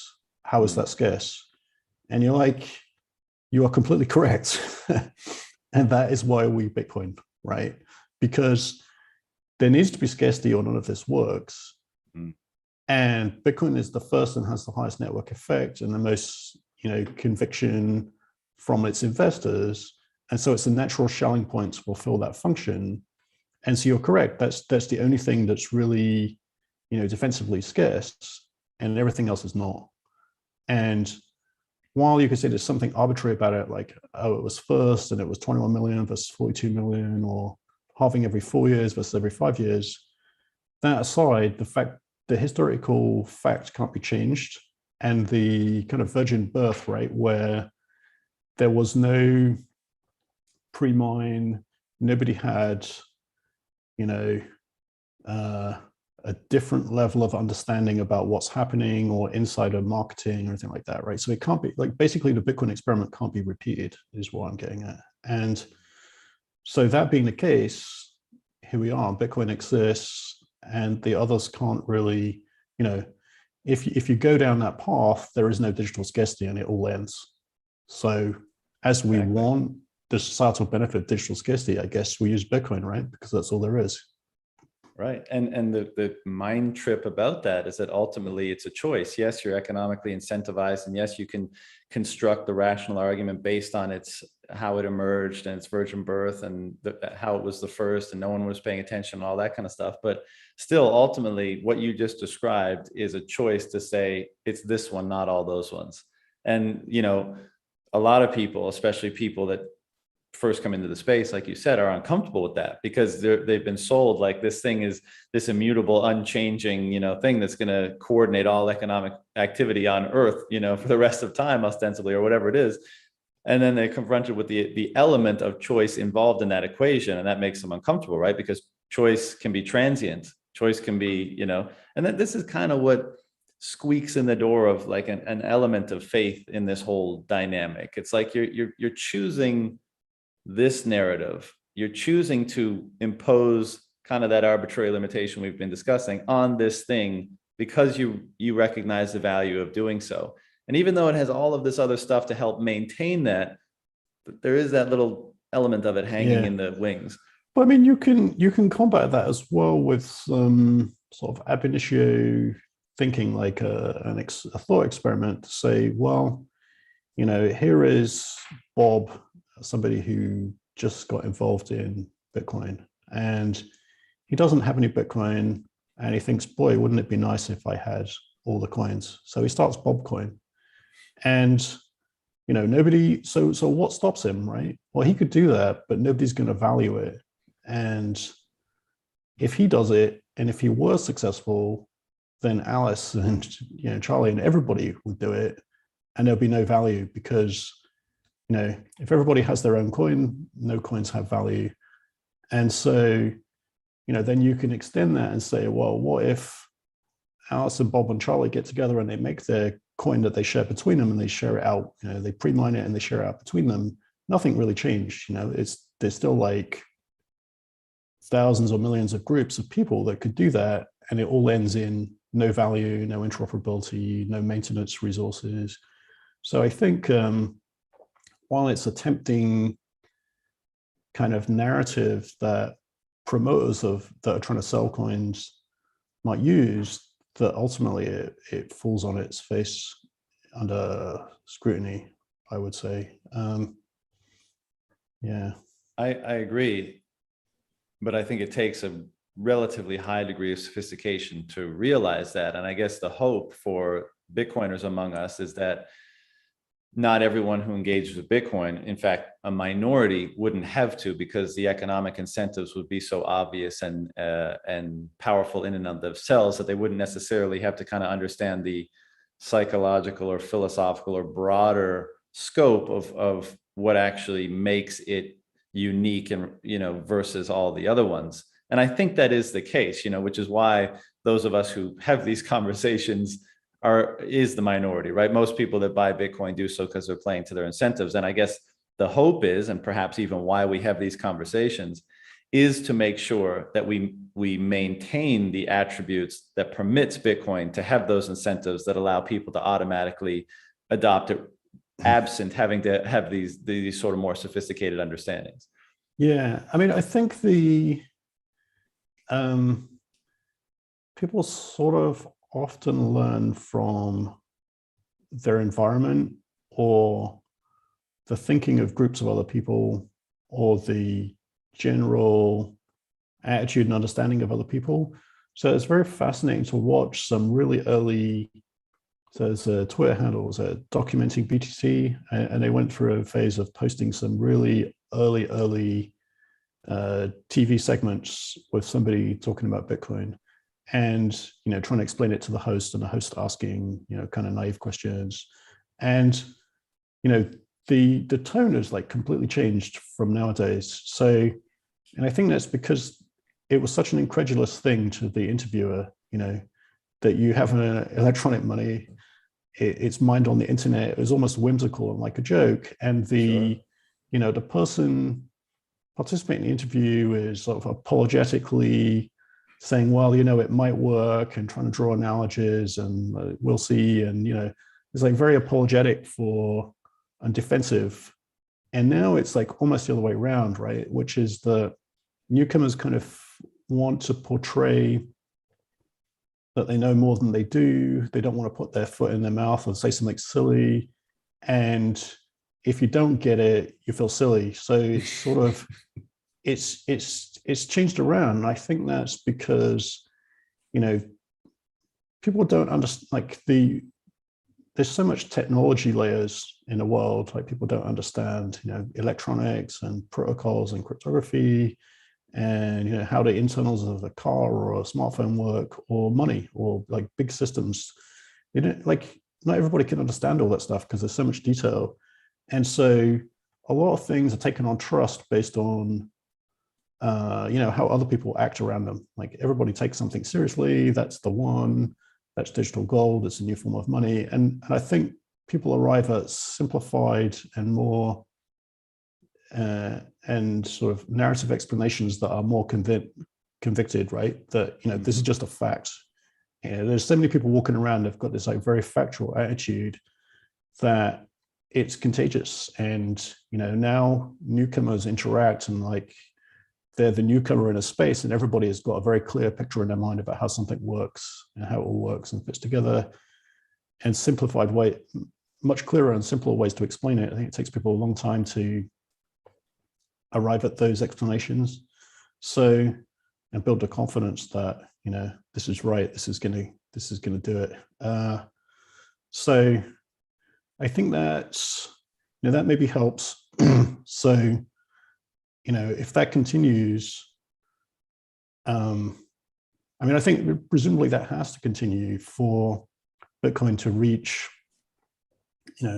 overtake gold parity and start to compete with the the monetary use cases for real estate, which is, I mean, it's eating into the utility purposes, because there are people that can't afford reasonable quality housing because there's a lot of monetary use of real estate that's actually unoccupied and things like that, right? So that's actually inefficient for society, and people are just looking for a store of value. They're not necessarily looking to store value in property that they're not directly using. So I think the gold as a monetary technology presumably was confusing at one point in time, or that hypothetically this could store value. So I think for Bitcoin to reach new levels of displacement of other monetary tech like real estate and bonds, gold, and the monetization of the stock market as well. I mean, that's been growing at the rate of M2 expansion or something.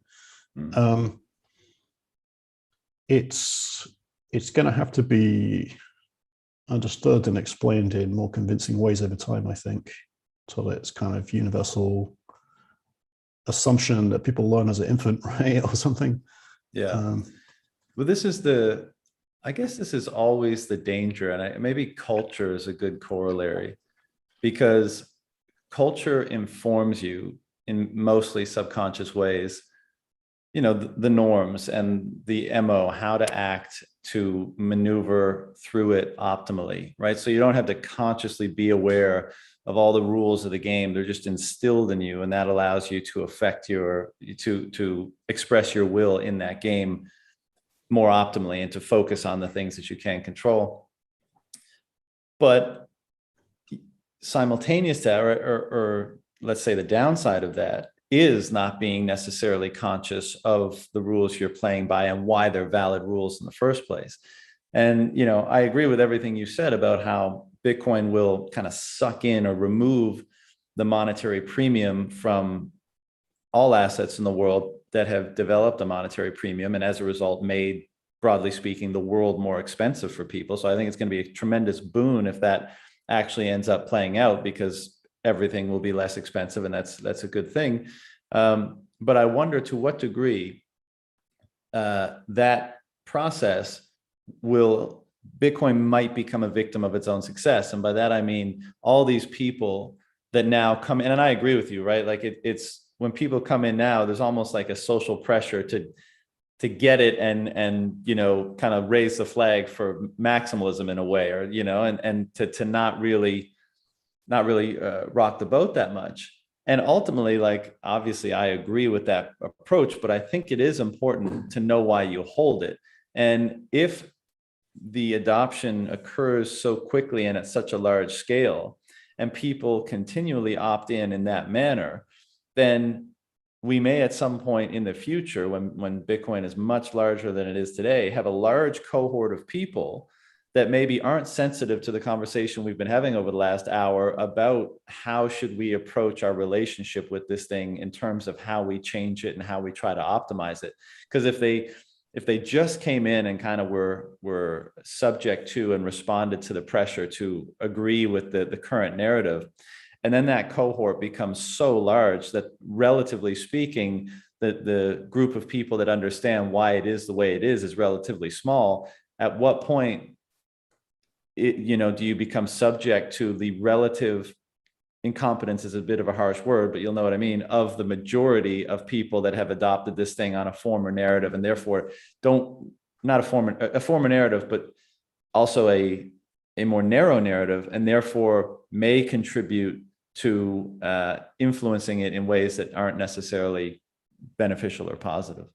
Yeah, I mean, people draw analogies to internet adoption, and there's this phrase, the eternal September. I think that's when a new cohort of students would arrive at university and get their first access to the internet, and the eternal September, you've got like massive inflows of new users, and then wider society getting online, that at any given point in time 90% of the users weren't there 3 months before or something. Like, so it's such a rapid adoption phase that any kind of cultural understandings that people built up about reasonable ways to operate online Netiquette, things like that, kind of diluted to like lost or diluted. Right.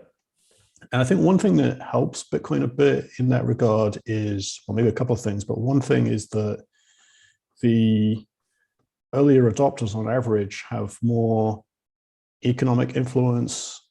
So they're, you know, the way they vote in a market has more weight, and they tend to be more convicted. So I think even if you have, you know, $1,000 or $10,000 market vote, but if you're indecisive and you don't really know what's going on, you're just going to sit on the sidelines and not affect things. So the people that have a conviction that they know what's going on, they have a view about what's the right thing and what they're willing to put their money on the line for, are the people with earlier understanding typically. So that kind of protects things a bit. And I think there's also some systemic effect where maybe just the whole thing is geared to resist change. You know, I mean, people build an incentive to not want to erode the value of their own money. And Bitcoin is, because of the verifiability, it's a sort of machine for preventing change, right? You need to coordinate all of the people that are verifying to accept a non-compatible change. And the more often, the more chaotic that gets. So, you know, of course, the proportion of people that run a full node or rely on a technically sophisticated service provider to run a full node and do it in a sensible way may shrink over time, but it's still, you know, it's still not an easy thing to change, because I think there's definitely an incentive to not split the network, basically, and that's, you know, that's something easier to grasp. There's like historical precedents, and it's also like an analogy for monetary debasement or something, right? So if people are, you know, have a shared interest to use something, you know, people, like we'll say that Bitcoin is, you know, not a social network.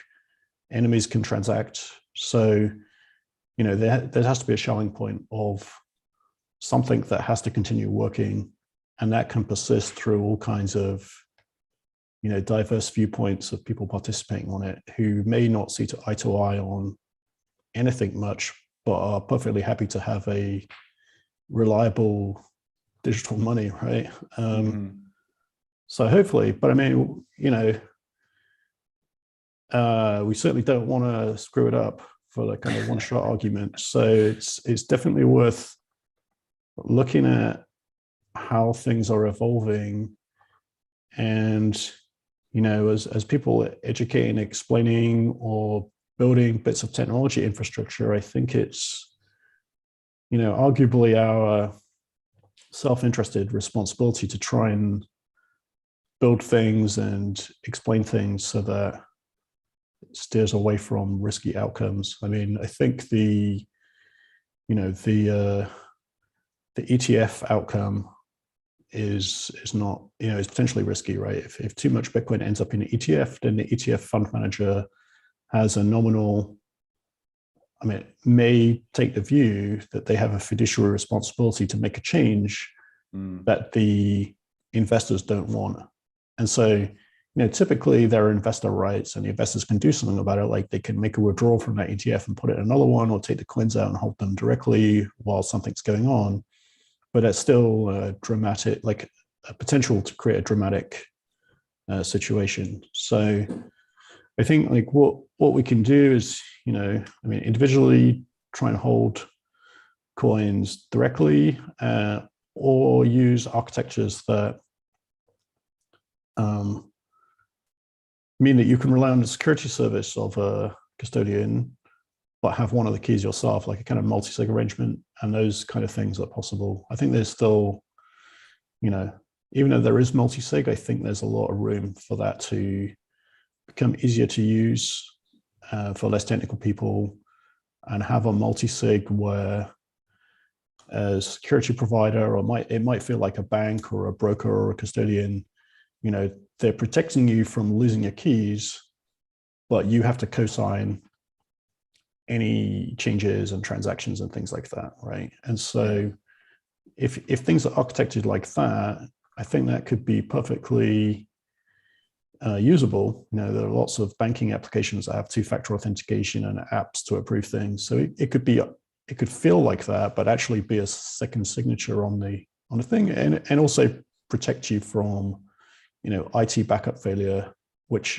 is very difficult for the average person using time locks, right? So if you really lose all the keys, then after some months, then the service provider can get single keys and give you new keys or something like that.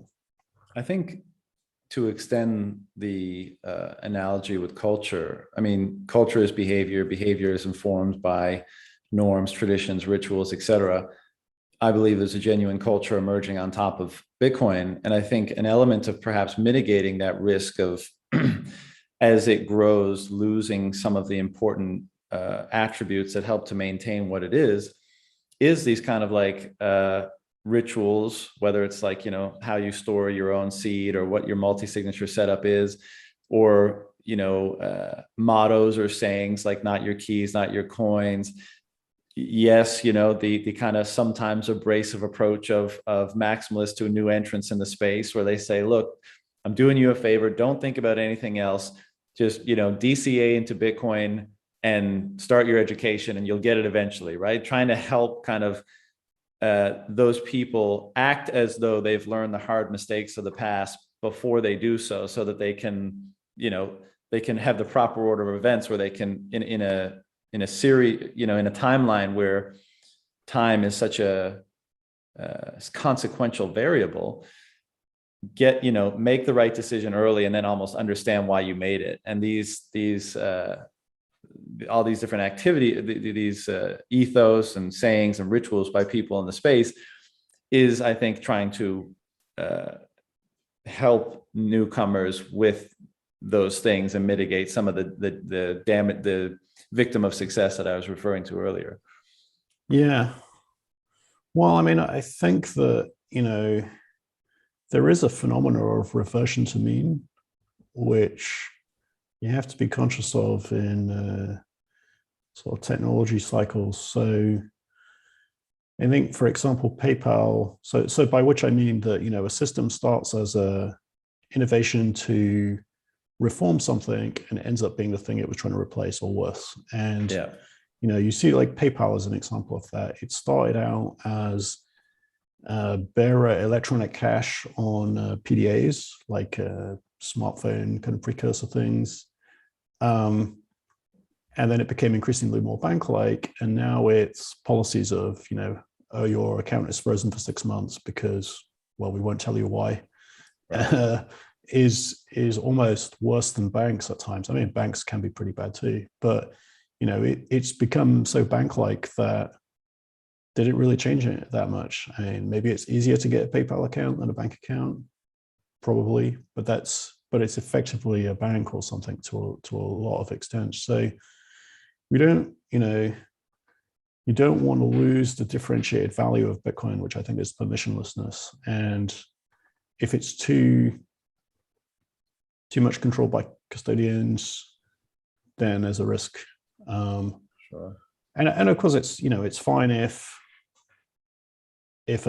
some reasonable portion is in different things. That's fine, because some people are not directly users, so they're more like somebody who is, because this isn't a great analogy, but somebody that wasn't very much sure about the internet but thought other people seemed excited, so bought some internet stocks, right? So you don't necessarily need to have a day-to-day use for transacting in Bitcoin in order to want to buy Bitcoin, because you see the potential for countries with less mature banking services, or people who need, are more likely to get censored in their jurisdiction or with their, political views or what have you, right? So those people, if they're just using it apolitically and trying to sort of buy a share in this future, maybe it doesn't matter so much if they put it into an ETF or something like that, or like in either some share trading platforms that offer you Bitcoin exposure now. I think you don't want too much of it. You want like enough of it that convicted activist investors can take a stand in the market in it with physical ownership and enough choices of trading venues internationally that they can, either in a decentralized trading platform or on trading platforms that, generally trading platforms are incentivized to let people vote in both directions in a market term, right? So usually there will be competing venues that will, let you trade against somebody with opposing views. Yeah. Even though the exchange owners and operators might, be neutral or have views on one side or the other, their incentive is to let the trade happen and let the market price discovery happen. So I think there's good. There must. It's not a precise science, but there should be some, enough full nodes, enough private key ownership, enough activist investors, not too much ETF, fiduciary thinking, that kind of thing. So those are risk points.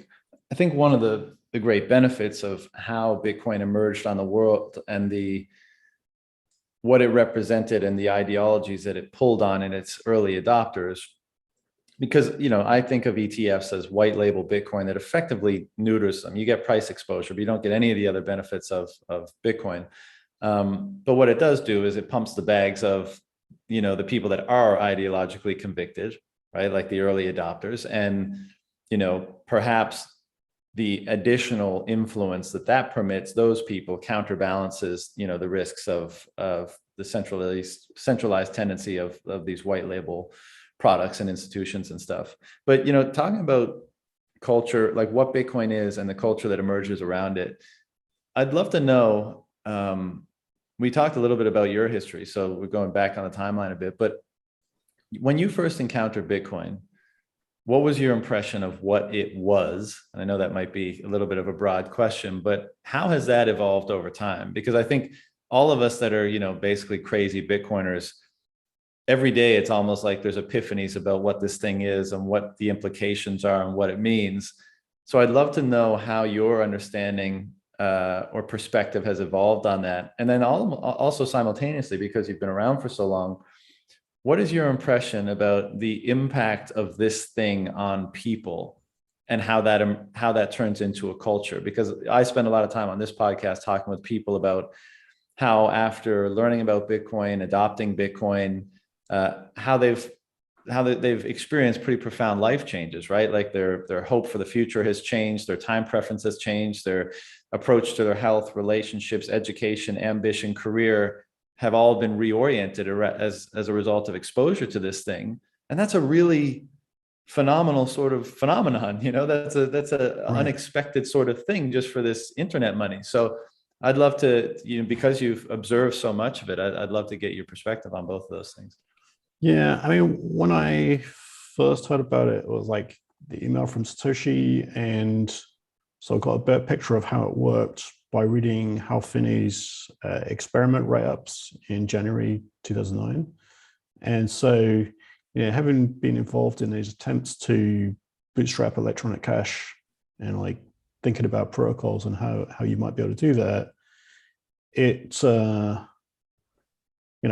was cool that somebody had found a way to put it together. So that was a step forward. And then I had two doubts following that. One is, well, that's cool, but there's no market, there's no users. Will it bootstrap, right? And so, in hindsight, you'd say, well, I should have seen the potential of that because I participated in the experimental kind of rogue use of DigiCash demo server to try and bootstrap it, right? So if a bunch of people did that for fun, that could happen with Bitcoin too. And I think the other thing that occurred to me is that it's not very, it's very public and transparent and not very private. And there's a related concept of cryptographic fungibility. And so David Chom's protocol and Stefan Brown's and some the general idealized electronic cash protocol requirements that anybody developing an incrementally improved electronic cash protocol in applied crypto space and writing a paper or sample implementation would would kind of get laughed out of the room if they didn't meet some of these requirements. And the requirements are that, it's private. So the central server that everybody's supposed to trust can't link coins. I can withdraw a coin, I can transfer it to you, you can deposit, and the central server can't tell that was the same coin or the same value and things like that, right? So those are the assumptions. But you notice there's a trick in there, which is there's like an elephant in the room, which is like this trust model where you have to trust the central server, as they have a blind spot for that over in academia. Back in 2009, that was just like accepted as the way things work. And so I saw that a lot of the academics had a hard time with it, because they're like, well, the privacy is really bad, and the security, because they're just measuring against these idealized requirements, right? And so I had like some of the similar thoughts, because I worked on some of those protocols, and the privacy is not so good, and the possibility to roll back and take coins or double spend coins due to a rollback is protected by proof of work, which is an economic argument where the attacker and the defender are matched, right? Whereas with the electronic cash systems, if you accepted this elephant in the room that you trust the central server, which is kind of bogus assumption anyway, then you wouldn't be able to steal coins. There'd be an enormous asymmetry between the attacker and the defender. The defender could just have, a 256-bit key and just laugh in the face of anybody who tried to take it, and it'd be hopeless, right? So going from some enormous, you can do your computation for the next million years and you won't be able to take this coin with today's hardware, to, well, it's just a battle of computing power between the forces that try and steal coins and the forces that are trying to transact with it normally. That took a bit of getting used to for people, because Right. it didn't have the asymmetry that people expect from asymmetric or public key cryptography. But on the other hand, it solved a problem. Like it provided a decentralized solution. It solved it solved for the supply and let the market choose the price, which was an insight missing before. And it's decentralized. And the previous centralized system, like DigiCash, failed due to its centralization. So, people were trying to find decentralized solutions because of that, like informed by that, but they didn't find the solution. So, so while people would say that, well, the privacy isn't ideal, and the asymmetry between the attacker and the defender is not very robust. Well, there's not a big gap, like an exponential gap. On the other hand, it was deployable, kind of, survivable, like any individual player could leave or join, and it would continue like as a kind of organic thing that would just keep running forever, right? Any individual company could leave. So, DigiCash going bankrupt in a Bitcoin space, it doesn't, nobody would notice. It doesn't matter. And so that was very powerful. So that was my initial thought, about that. And then there was an earlier protocol which was potentially usable in a decentralized way, which is a 1999 paper called Auditable Anonymous Electronic Cash, that didn't have a private key. It kind of had like a public broadcast or place where spent coins were stored and some zero knowledge proofs. And so I thought, well, that protocol, which was quite an interesting and unique protocol, could have been used by Bitcoin, and that would have had more privacy, a lot more privacy. But so that was my thought. Well, why didn't Bitcoin? Satoshi should have used that. But in fairness, that protocol was like kind of esoteric, and the coins are quite large, like tens of kilobytes, and it's more computationally expensive to spend and verify coins and things.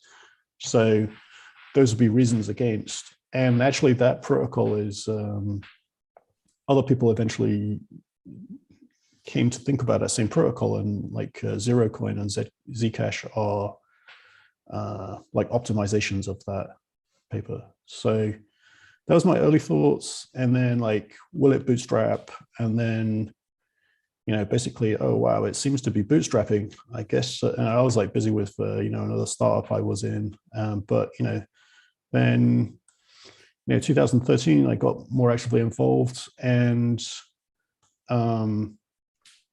started to learn some more about it, because some of the features of Bitcoin are not described in the paper, like smart contracts, for example. So I thought that was pretty interesting.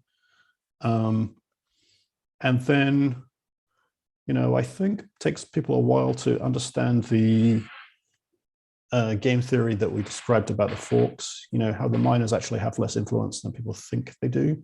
So I think a lot of people start with the assumption that miners are kind of running the network, and there are lots of them and it's decentralized, so that's okay. But actually they don't, like, due to some more subtle economic game theory, they are, service providers that have to do what the market wants them to do, or they get fired, basically, or their work is ignored if it's not, it's like the actually the what is it, labor theory of value fallacy, right? I think that's the which traps a lot of people even outside of crypto, right? The labor theory of value. So I think it's that misthinking that leads people to assume, maybe don't recognize it, but I think that's why they assume that miners control things, because ultimately, if a gold miner decides to mine lead one day, it doesn't mean that lead is valuable, right? It just means that people will stop buying from that gold miner and buy from a different one. And that's ultimately what happened in a fork drama. But those things are more complicated and subtle, and it definitely adds confidence when the market agrees that that's the outcome. Yeah. And the other part of that question, because the last little part of this discussion, I want to talk about Blockstream, but just to kind of put a cap on this one, having been in the space for as long as you have, what has been your impression about watching people come in, watching a culture coalesce and emerge around this thing? Like, I'd love to just hear general thoughts about that. Or have you been changed by it? Actually, is almost a more interesting, because I described how so many people report that. How have you changed personally as a result of being involved in this? Yeah, coincidentally, there's a pretty old email post of mine on the cypherpunks list where I'm espousing, I don't use the terminology, but basically espousing long time preference thinking and like investing for the future. Don't do high time preference things. I don't spend a lot of money now, and just talking about that kind of idea about how to organize your finances and your focus.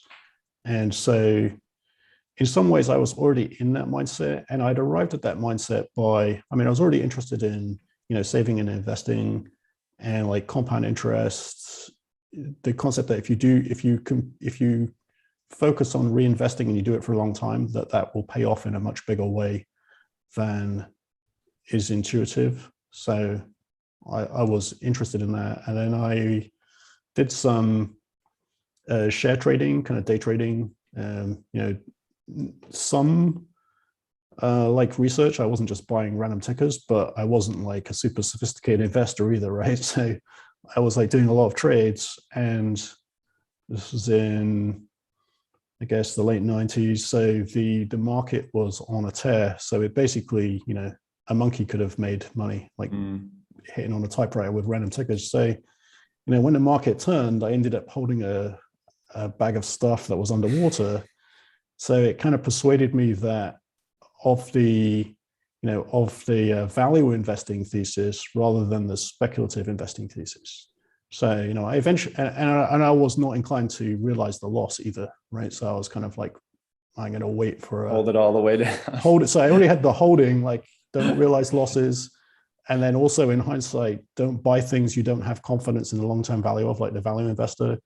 So, when I got involved with Bitcoin, it didn't take me long to want to apply that logic to it, right? So, well, if you have a value thesis for this, you should buy it and keep buying more of it as you can afford to, and don't get shaken out. Like, if the investment thesis that if a price goes down and you're a value investor, you should be pleased and buy more, right? Where a lot of people just human psychology. And so going through that day trading experience and the bear market, like the stock market bear market, kind of taught me that lesson beforehand, where I think a lot of people learn that lesson during a Bitcoin cycle, right? And so it does take a lot of people a while to learn the HODL story, right? You know, the drunken rant on Bitcoin Talk about the guy who realized that day trading is a bad idea and he's just going to hold. So well, that's what's so funny. That's what's so funny about the culture, and when you see people first come in, right? Like Bitcoin will lose 50% of its value, and you have all these laser-eyed people on Twitter saying, "What is this, a dip for ants?" Ha ha ha ha. You know, right. and it's such an unusual attitude. Yeah. Well, I mean, I think that part of the I mean, people have said this in stock investment theory too, probably Warren Buffett or other investors, that you want, for a company, you want good investors, like people who think that your company has long-term value. So they will hold it if it pulls, you know, if you're affected by short-term market effects or just, you know, market randomness. It's the same for Bitcoin. Like Bitcoin benefits from value investors more. You know, the volatility is created by speculators and people who don't have the stomach for volatility, who get themselves in too deep. And, you know, another thing about, so that's one kind of investor that can leave the market when they should hold, arguably. You know, if you assume you can't time the market, then the other kind of thing that exacerbates volatility is people who get, you know, they start dabbling with higher risk trading strategies, like leverage, right? And then, you know, there's another market saying that, you know, leverage can turn a good trade bad, but not make a bad trade good, which is meaning that you can be holding a position and you're making the right bet in a value thesis terms, but you're forced to sell it to, you know, downside the risk, or you're liquidated. You know, either you're avoiding liquidation that could be more painful later, or you're liquidated on this position size. And so, you know, you're forced to make a trade that you didn't want to make. And so I think there's a lesson there, like, well, either don't use leverage, or if you must, you know, if you want to play with that stuff, cold store most of your coins and do it with a small percentage, so that if it goes horribly wrong, you won't be, you know, wiped out and feel bad about the outcome, and learn something from it, right? You don't want to learn with, you don't want to do high risk trading strategies with all your eggs in one basket anyway. Right. And, you know, high risk, these things are high unless risk it's hodling Bitcoin. Yeah. Well, I mean, that's a curious fact, right? Because as such, Bitcoin itself, you know, doesn't seem very high risk to us. Well, I mean, like, if it probably felt higher risk, you know, 5 years ago or more, right? Sure. And rightly, or 8 years ago, or what have you. But somehow, at least for me, I pretty soon got into the, well, I don't have enough Bitcoin, I must buy more kind of thinking. And there was a correction at one point where, you know, it got back to levels people thought it would never get back to again. And of course, you know, that your psychology is going to tell you to be scared and not buy it, right? Because it might go further. But that, like, when that is a time to buy. And so, you know, if you've been through enough other market cycles and you've got a value investment viewpoint and you're not leveraged, you can do that. And those are usually the more profitable trades. So I don't know, there's still a lot of leverage in these markets. I think it got deleveraged quite a bit. The COVID start, you know, big deleverage. And there's not that much long leverage at the moment, relatively speaking, but there's still some short leverage. So I don't know. Like, I'd say it seems like there are people accumulating Bitcoin, like buying on the spot markets, and a few people leverage short, but not that many leverage long. That's what it feels like at the moment. But I think there is more as more people get accustomed to, not getting shaken out, to accumulating and reacting to pullbacks and learning from it. Because people, I think you don't really appreciate something until you live through it a couple of times. That you get new holders basically, and that defends. So anyway, I mean, it's kind of these are kind of micro economic trading effects of individual human psychology, but the end result is an investment class of people looking to monetize Bitcoin and sucking monetary premium out of other things by their economic decisions to take money out of other asset classes and put it into Bitcoin. I think people forget that each economic action has a foregone alternative, so that it has two effects. Mm-hmm. The contradiction, the contradictory way that I describe Bitcoin to some people, and the seeming paradox around it is like, I think Bitcoin is the most conservative asset you can hold because of its lack of counterparty risk, because of its lack of inflation, because of all the different attributes that we value in it.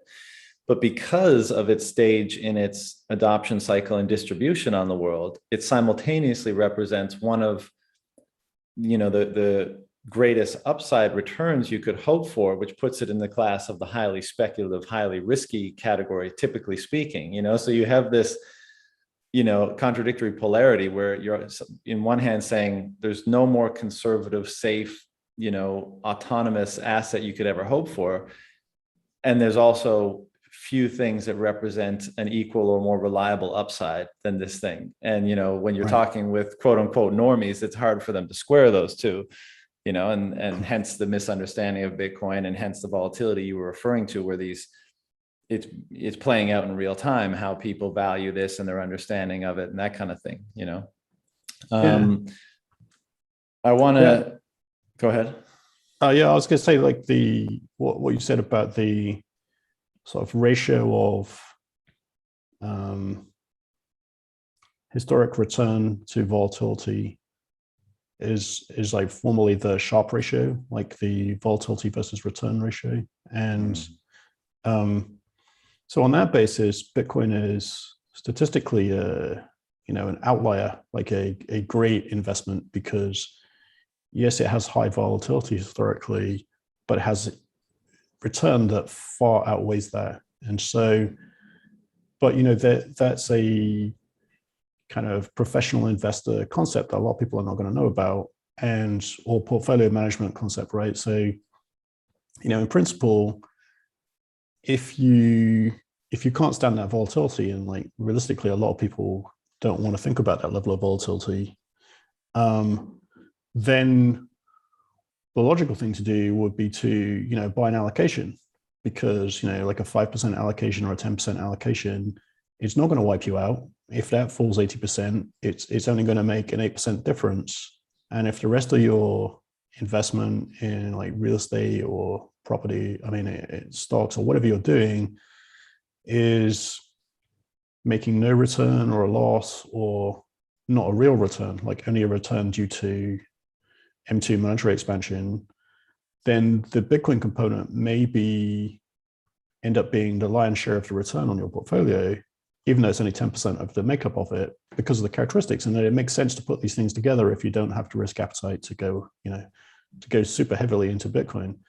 But that, the concept of constructing a portfolio out of high Sharpe ratio things and lower things is not what's on people's minds. So they will, be attracted to the highest upside thing and then buy more of it than they can stomach the volatility for, and upset the apple cart. So yeah, maybe there's room for like a structured product that you put US dollars into, and it hedges things somehow, right? It buys a Bitcoin allocation, and it uses yield on the dollars to provide some downside protection. So kind of like, I mean, like a structured product, those things are often constructed by, you know, putting a 3-year product together where, let's say, 80% of the money is put into a bond that will rebuild to 100% to provide a capital protection. And then the 20% is put into some more risky thing like leveraged options or something. So basically doing the risk management for you because you're lazy or you don't have the expertise or whatever. Right. So, I mean, if somebody gives you the proposition that, look, here's a product that will, you know, you'll either get your money back or you'll get, you know, 25% of Bitcoin's upside, like, you know, however that works out when you do the sums. That's like a proposition that people can get behind because, like, well, I get my money back. Like, what could go wrong, right? So, and of course, those things are hard to achieve today because they're usually built from like zero coupon bonds or very low risk. I think to call themselves a capital protected product, they need to use a certain tier of rating on the yield product. And the yields are very low, so it's very hard to do right now. You probably have to put like 98% of the money there to get 100% back after 3 years or whatever the going like low risk yield is. But you know, there are higher yield crypto. So I mean, higher yield on margin funding in the crypto space because of, I don't know, misunderstanding about risk or rules about risk maybe outside of, you know, in conventional finance. So in any case, like something like that, and there are a few different things you could construct, I think could be useful because some people could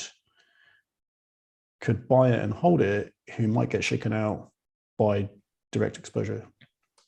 I feel like this is a wink, wink, nudge, nudge sort of conversation that we've moved into with what you guys are doing at Blockstream. But I know we're short on time and I want to talk about Blockstream a bunch, but just I want to drill down on this because I am just generally curious about it. Like, and you don't have to spend much time on it, but like your impression of the culture that's emerged around Bitcoin, like just what is your impression of that? Clearly something's going on.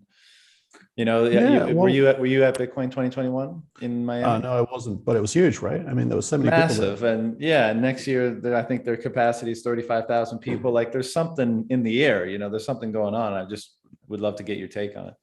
Yeah, I mean, I think that, you know, in earlier years, you know, maybe 5 years ago or so, it was a smaller space, and you know, the participants were, you know, maybe some technical people, some early investors, some people are philosophically interested. But I guess there wasn't that much education, explaining, or documentation. It was harder to get started. But now it's become sort of more widely promulgated, so more people will know about Bitcoin. It's been explained better, and you probably got more kind of narratives or shortcut explanations, and also some, you know, cultural learnings that are kind of promoted via mantras or things, right? You know, like run your own node, not your keys, not your coins. I mean, those are hard-won learnings from, you know, previous issues, right?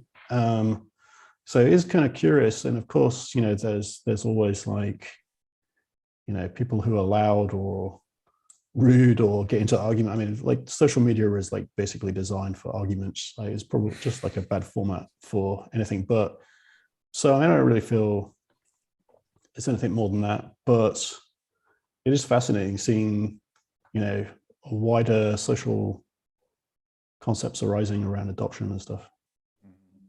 All right, Blockstream. The thing that strikes me about Blockstream is just how many things you guys are doing and how awesomely you're doing them, for lack of a better term.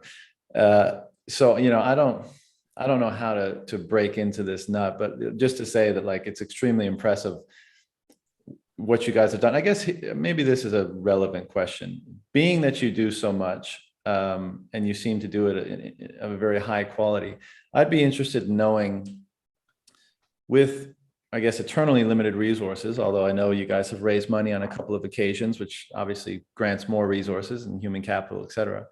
How do you prioritize the things that you decide to do, right? Like you have a inexpensive hardware wallet that you now offer in Jade, right? And you also have satellites that beam the the blockchain down to nodes all around the world. This sets up other opportunities like your recent mobile mining rigs. You're obviously developing Sea Lightning. Like, how do you determine the best place to emphasize and place your resources?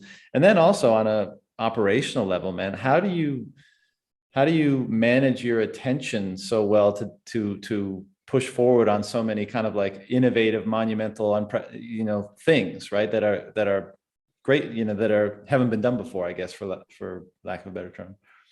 Yeah, I mean, so as such, our kind of mission and plans haven't really changed since 2014. And to our perspective, maybe with a couple of details I'll explain,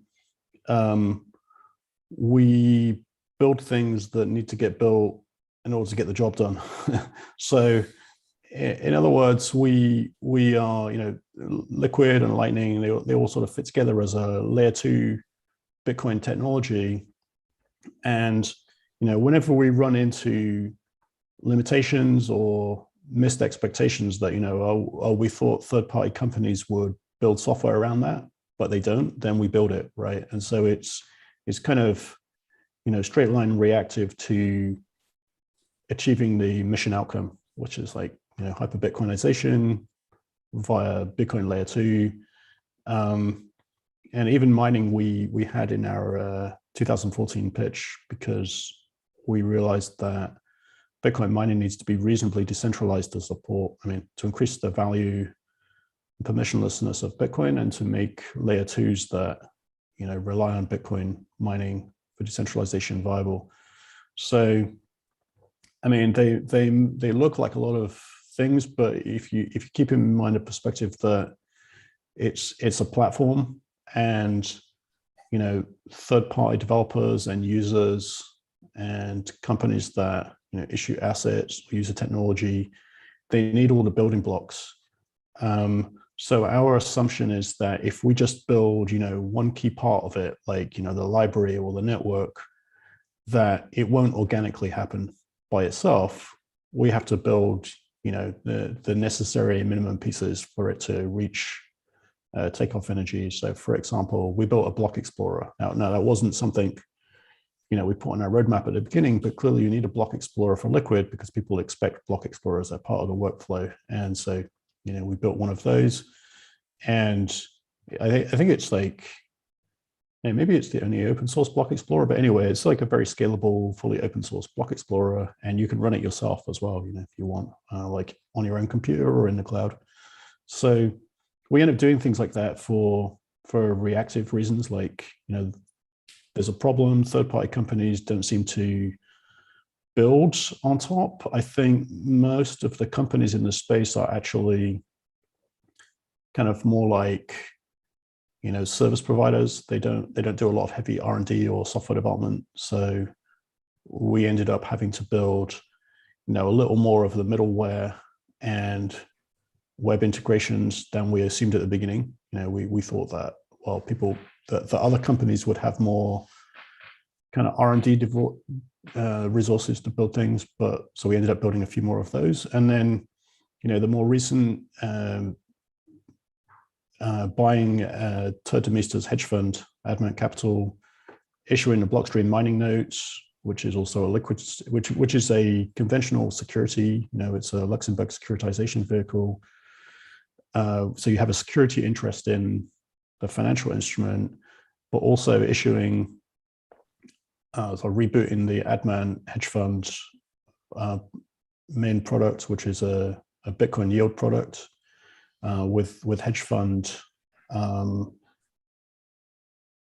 financial structure, like a management fee plus 20% carry on the yield. So even though the actual strategy is like very conservative, it's just like a framework to operate it in. So we end up doing that because we see that there are not that many interesting financial products that we would want to buy ourselves.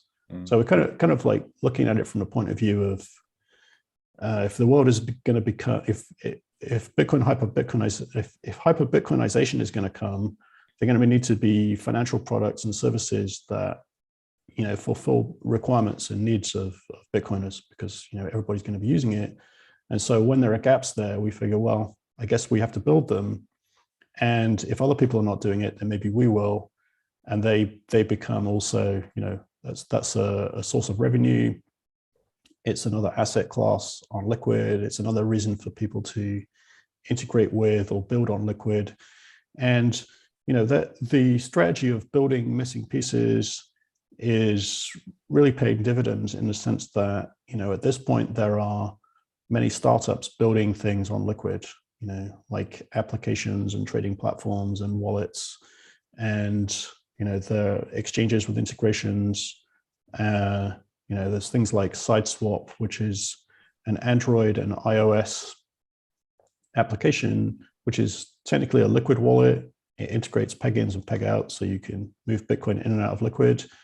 And it integrates a bulletin board, so kind of atomic, trustless OTC transaction, but with reference to a limit order. So users can enter limit orders. They appear in a market, but the marketplace is more peer-to-peer, and there's no third-party custody.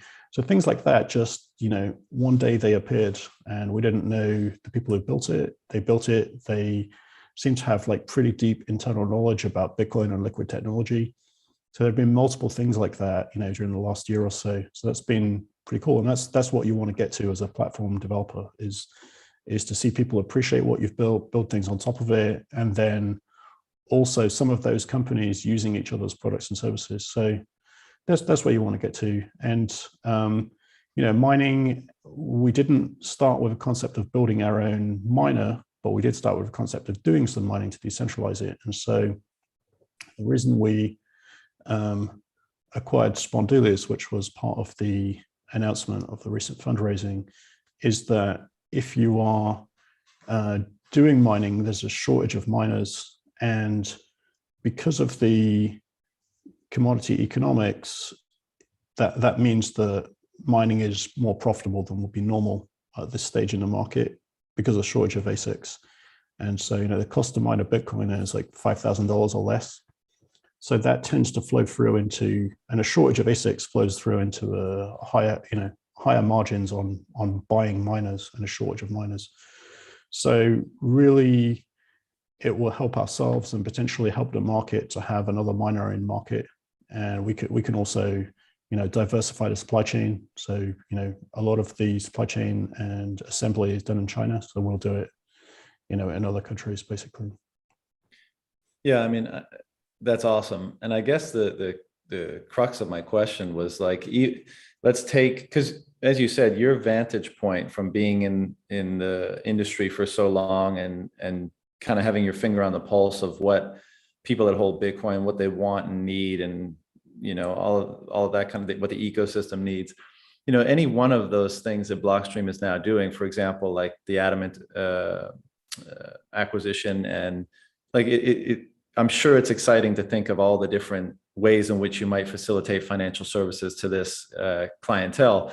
Equally exciting is what's happening with mining, both in the production capacity, as well as just this kind of seeming explosion of energy producers realizing that Bitcoin mining and basically being able to plug in a shipping container near their energy production site is a massive boon, to the economics of the project, and to their long-term economics, and to the transfer of energy. And so it's, when I think about these things, I think, wow, these are going to be massive industries in their own right.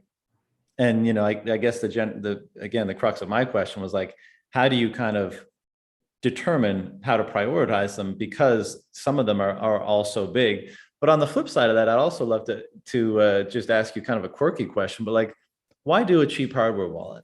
There's existing options in the market. I get that they're probably more expensive, and maybe that was some of the motivation, but why that piece of the puzzle?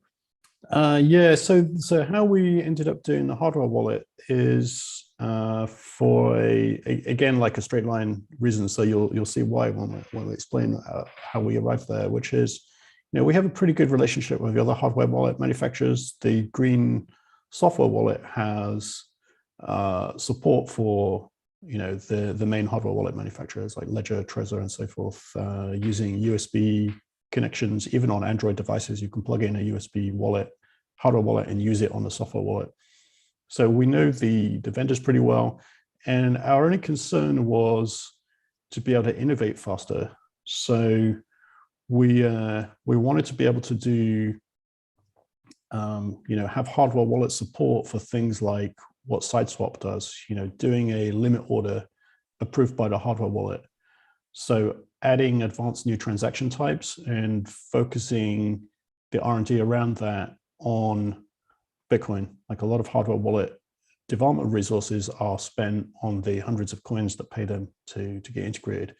So, that's part of the business model, not for us to criticize, but the specific thing we needed was to be able to innovate faster in adding support for, trustless OTC of Bitcoin versus USD stablecoins, to be able to add support for more advanced contracts like trustless options and different things like that, right?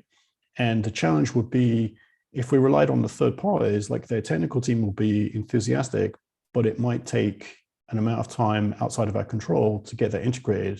And in the meantime, you'd be losing a market window.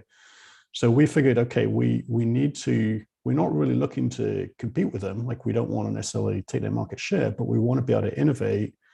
And then, so we looked for a way to bring a wallet to market quickly. So it's actually a customized version of an off-the-shelf piece of hardware, which is the M5 stack based on ESP32. Many of them are sold to like IoT and hardware tinkerers and developers. And so, it's a kind of modular hardware platform. So you can kind of snap together different things like a camera and a battery and a Wi-Fi and different things like that. So we targeted that platform because, it was a fast way for us to do. We could contract a manufacturer to customize it to, add the peripherals we needed. And it's an open programming platform. And by doing that, we also, so then we're like, well, we should try to add some diversity to the characteristics of a hardware wallet. Some people use multi-sig, and you want like different supply chain, different technology, different library, just in case something has an unforeseen issue. So we're like, well, okay, while we've started on a track, like what can we do that's fast and different? So, we don't have a secure element because that would add cost and time to make work, and tends to, some secure elements are closed source, so that fights the closed aspect. So we developed a protocol to kind of use server-assisted lockout if you get a pin wrong too many times. So it's a different way to get a similar effect to the secure element. And then for the price point, I think, we probably could charge more, but it's probably more interesting for us to, see lots of people buy it and be able to use Liquid. So, it's a way for them to adopt Liquid, basically. They get that. It's Bitcoin and stable coins and things like that only. And it makes them liquid enabled and liquid ready, and able to participate in these kind of trustless peer-to-peer market functions, which is our point. And of course, we work with the other hardware wallet manufacturers, and there is cross-pollination of ideas. So maybe they will integrate some of these features at some point as well, which would be great. So that's why we did it, and why the price point. And also, it's a fairly cheap device in terms of the plastic is not like super ergonomically designed by a team. It's a kind of generic plastic casing, right? So some people have put quite a lot of ergonomics and product thinking into their touch and their feel and the ergonomics of the casings and stuff like that. So we didn't have the time because we wanted to get to solve a problem quickly. So that's where that came from. And in terms of how we end up, how we manage the priorities, I mean, actually it's, it's a fairly small team, like it's about 70 people. Obviously we're adding people since the fundraising, and we do a lot of things. So it means that the individual teams are relatively lean because, there'll be a team working on a wallet, people working on a hardware wallet, people working on mining, working on the financial products, people working on Lightning. So to use an example, like the Lightning team is 3 people. So, and I dare say the other Lightning implementations are a multiple of that in size, right? So, of course, they've got, HR and management layers where we just have a team of 3 people and they do their thing. And I think part of it is being able to recruit people who are very mission oriented and self-motivated. And, those 3 guys can hold their own compared to, Rusty, Christian, and Lisa can hold their own compared to, bigger companies and do very well. So I think, if people are on a mission and you recruit people who are, very technically sophisticated and relevant experience, they can do a lot with a small team. Yeah. Last couple for you, Adam, but what do you find, I know this is kind of like possibly, picking your favorite child, but what do you find most exciting about what you're up to at Blockstream? Like where does your attention naturally lead? Where do you most see the future kind of materialize and want to create it? Well, I mean, I think, many of the things we're doing fit into the puzzle to release. I think the trustless market thing is very, very interesting. I think if people try out SideSwap, that's pretty inspiring what that does with Liquid, that it's trustless and using Bitcoin related technology. But, to get to the stage of something like that requires many of the building blocks. So I think personally, I would like to see, more decentralization, more privacy tech in layer 1 or, potentially in layer 2s or new layer 2s that are providing more privacy. And so that's an active area of research. There's a lot of research, applied research in SNOCs, and actually Blockstream did a lot of the R&D and like applied crypto work on the Schnorr implementation and the Musig, this type of Schnorr signature where there could be multiple signers behind it, but it looks like one signature. So that kind of thing. So we have a team of people working on that. So we end up doing a lot of work on that. So we have quite a lot of applied crypto brainpower in a way. So I think we're sort of well placed to do things in the privacy space as well. This is potentially a kind of superficial question, but on the recent fundraise, I believe the valuation of Blockstream exceeded $1 billion, or it was 2 billion or something like that. You got into this because you were interested in cryptography, what it represented. You get exposure to Bitcoin, you have the light bulb moment, you kind of see this is something worth dedicating yourself to. And it's manifested into, being a quote unquote unicorn, being at the helm of a company that's doing work that the market values, to such a high degree. Does that affect you at all? Like, do you revel in that in any way, or do you just kind of bang on with the objective and keep pushing where you've been, trying to push? Yeah, keep pushing. So really, in a way, it's, I have always a very kind of free market capitalist outlook anyway. And so, revenue and investment is fuel to do more of it, right? So, and, some of the things we're doing are capital intensive, building an ASIC, building a miner, building out more power infrastructure, building containers, and software development itself. They all use a lot of money and are, having elapsed time to get a robust finished effect. So, we just look at it as, fuel to do more of it. And it's a good time to be doing a lot of these things too. So we're well placed to, makes grow our revenue rapidly with some of these lines of business as well, which is great because then we can do more of that and put more finish and bring new. The challenge with Bitcoin is there's a lot of like low-level technical potential, but there's often a gap in delivering it to users in a usable form factor, like in a hardware wallet or a software wallet or something like that, right? So Bitcoin has script opcodes that can do some pretty interesting things, but many of them have never been given to users in a way that they can use them, right? Like maybe a really power user or a Bitcoin core developer can do it in a raw transaction, but there are very few people that know how to do that. So I think there's a lot of scope to simplify and make accessible even things buildable with the current Bitcoin stack, and the same with Liquid. Yeah.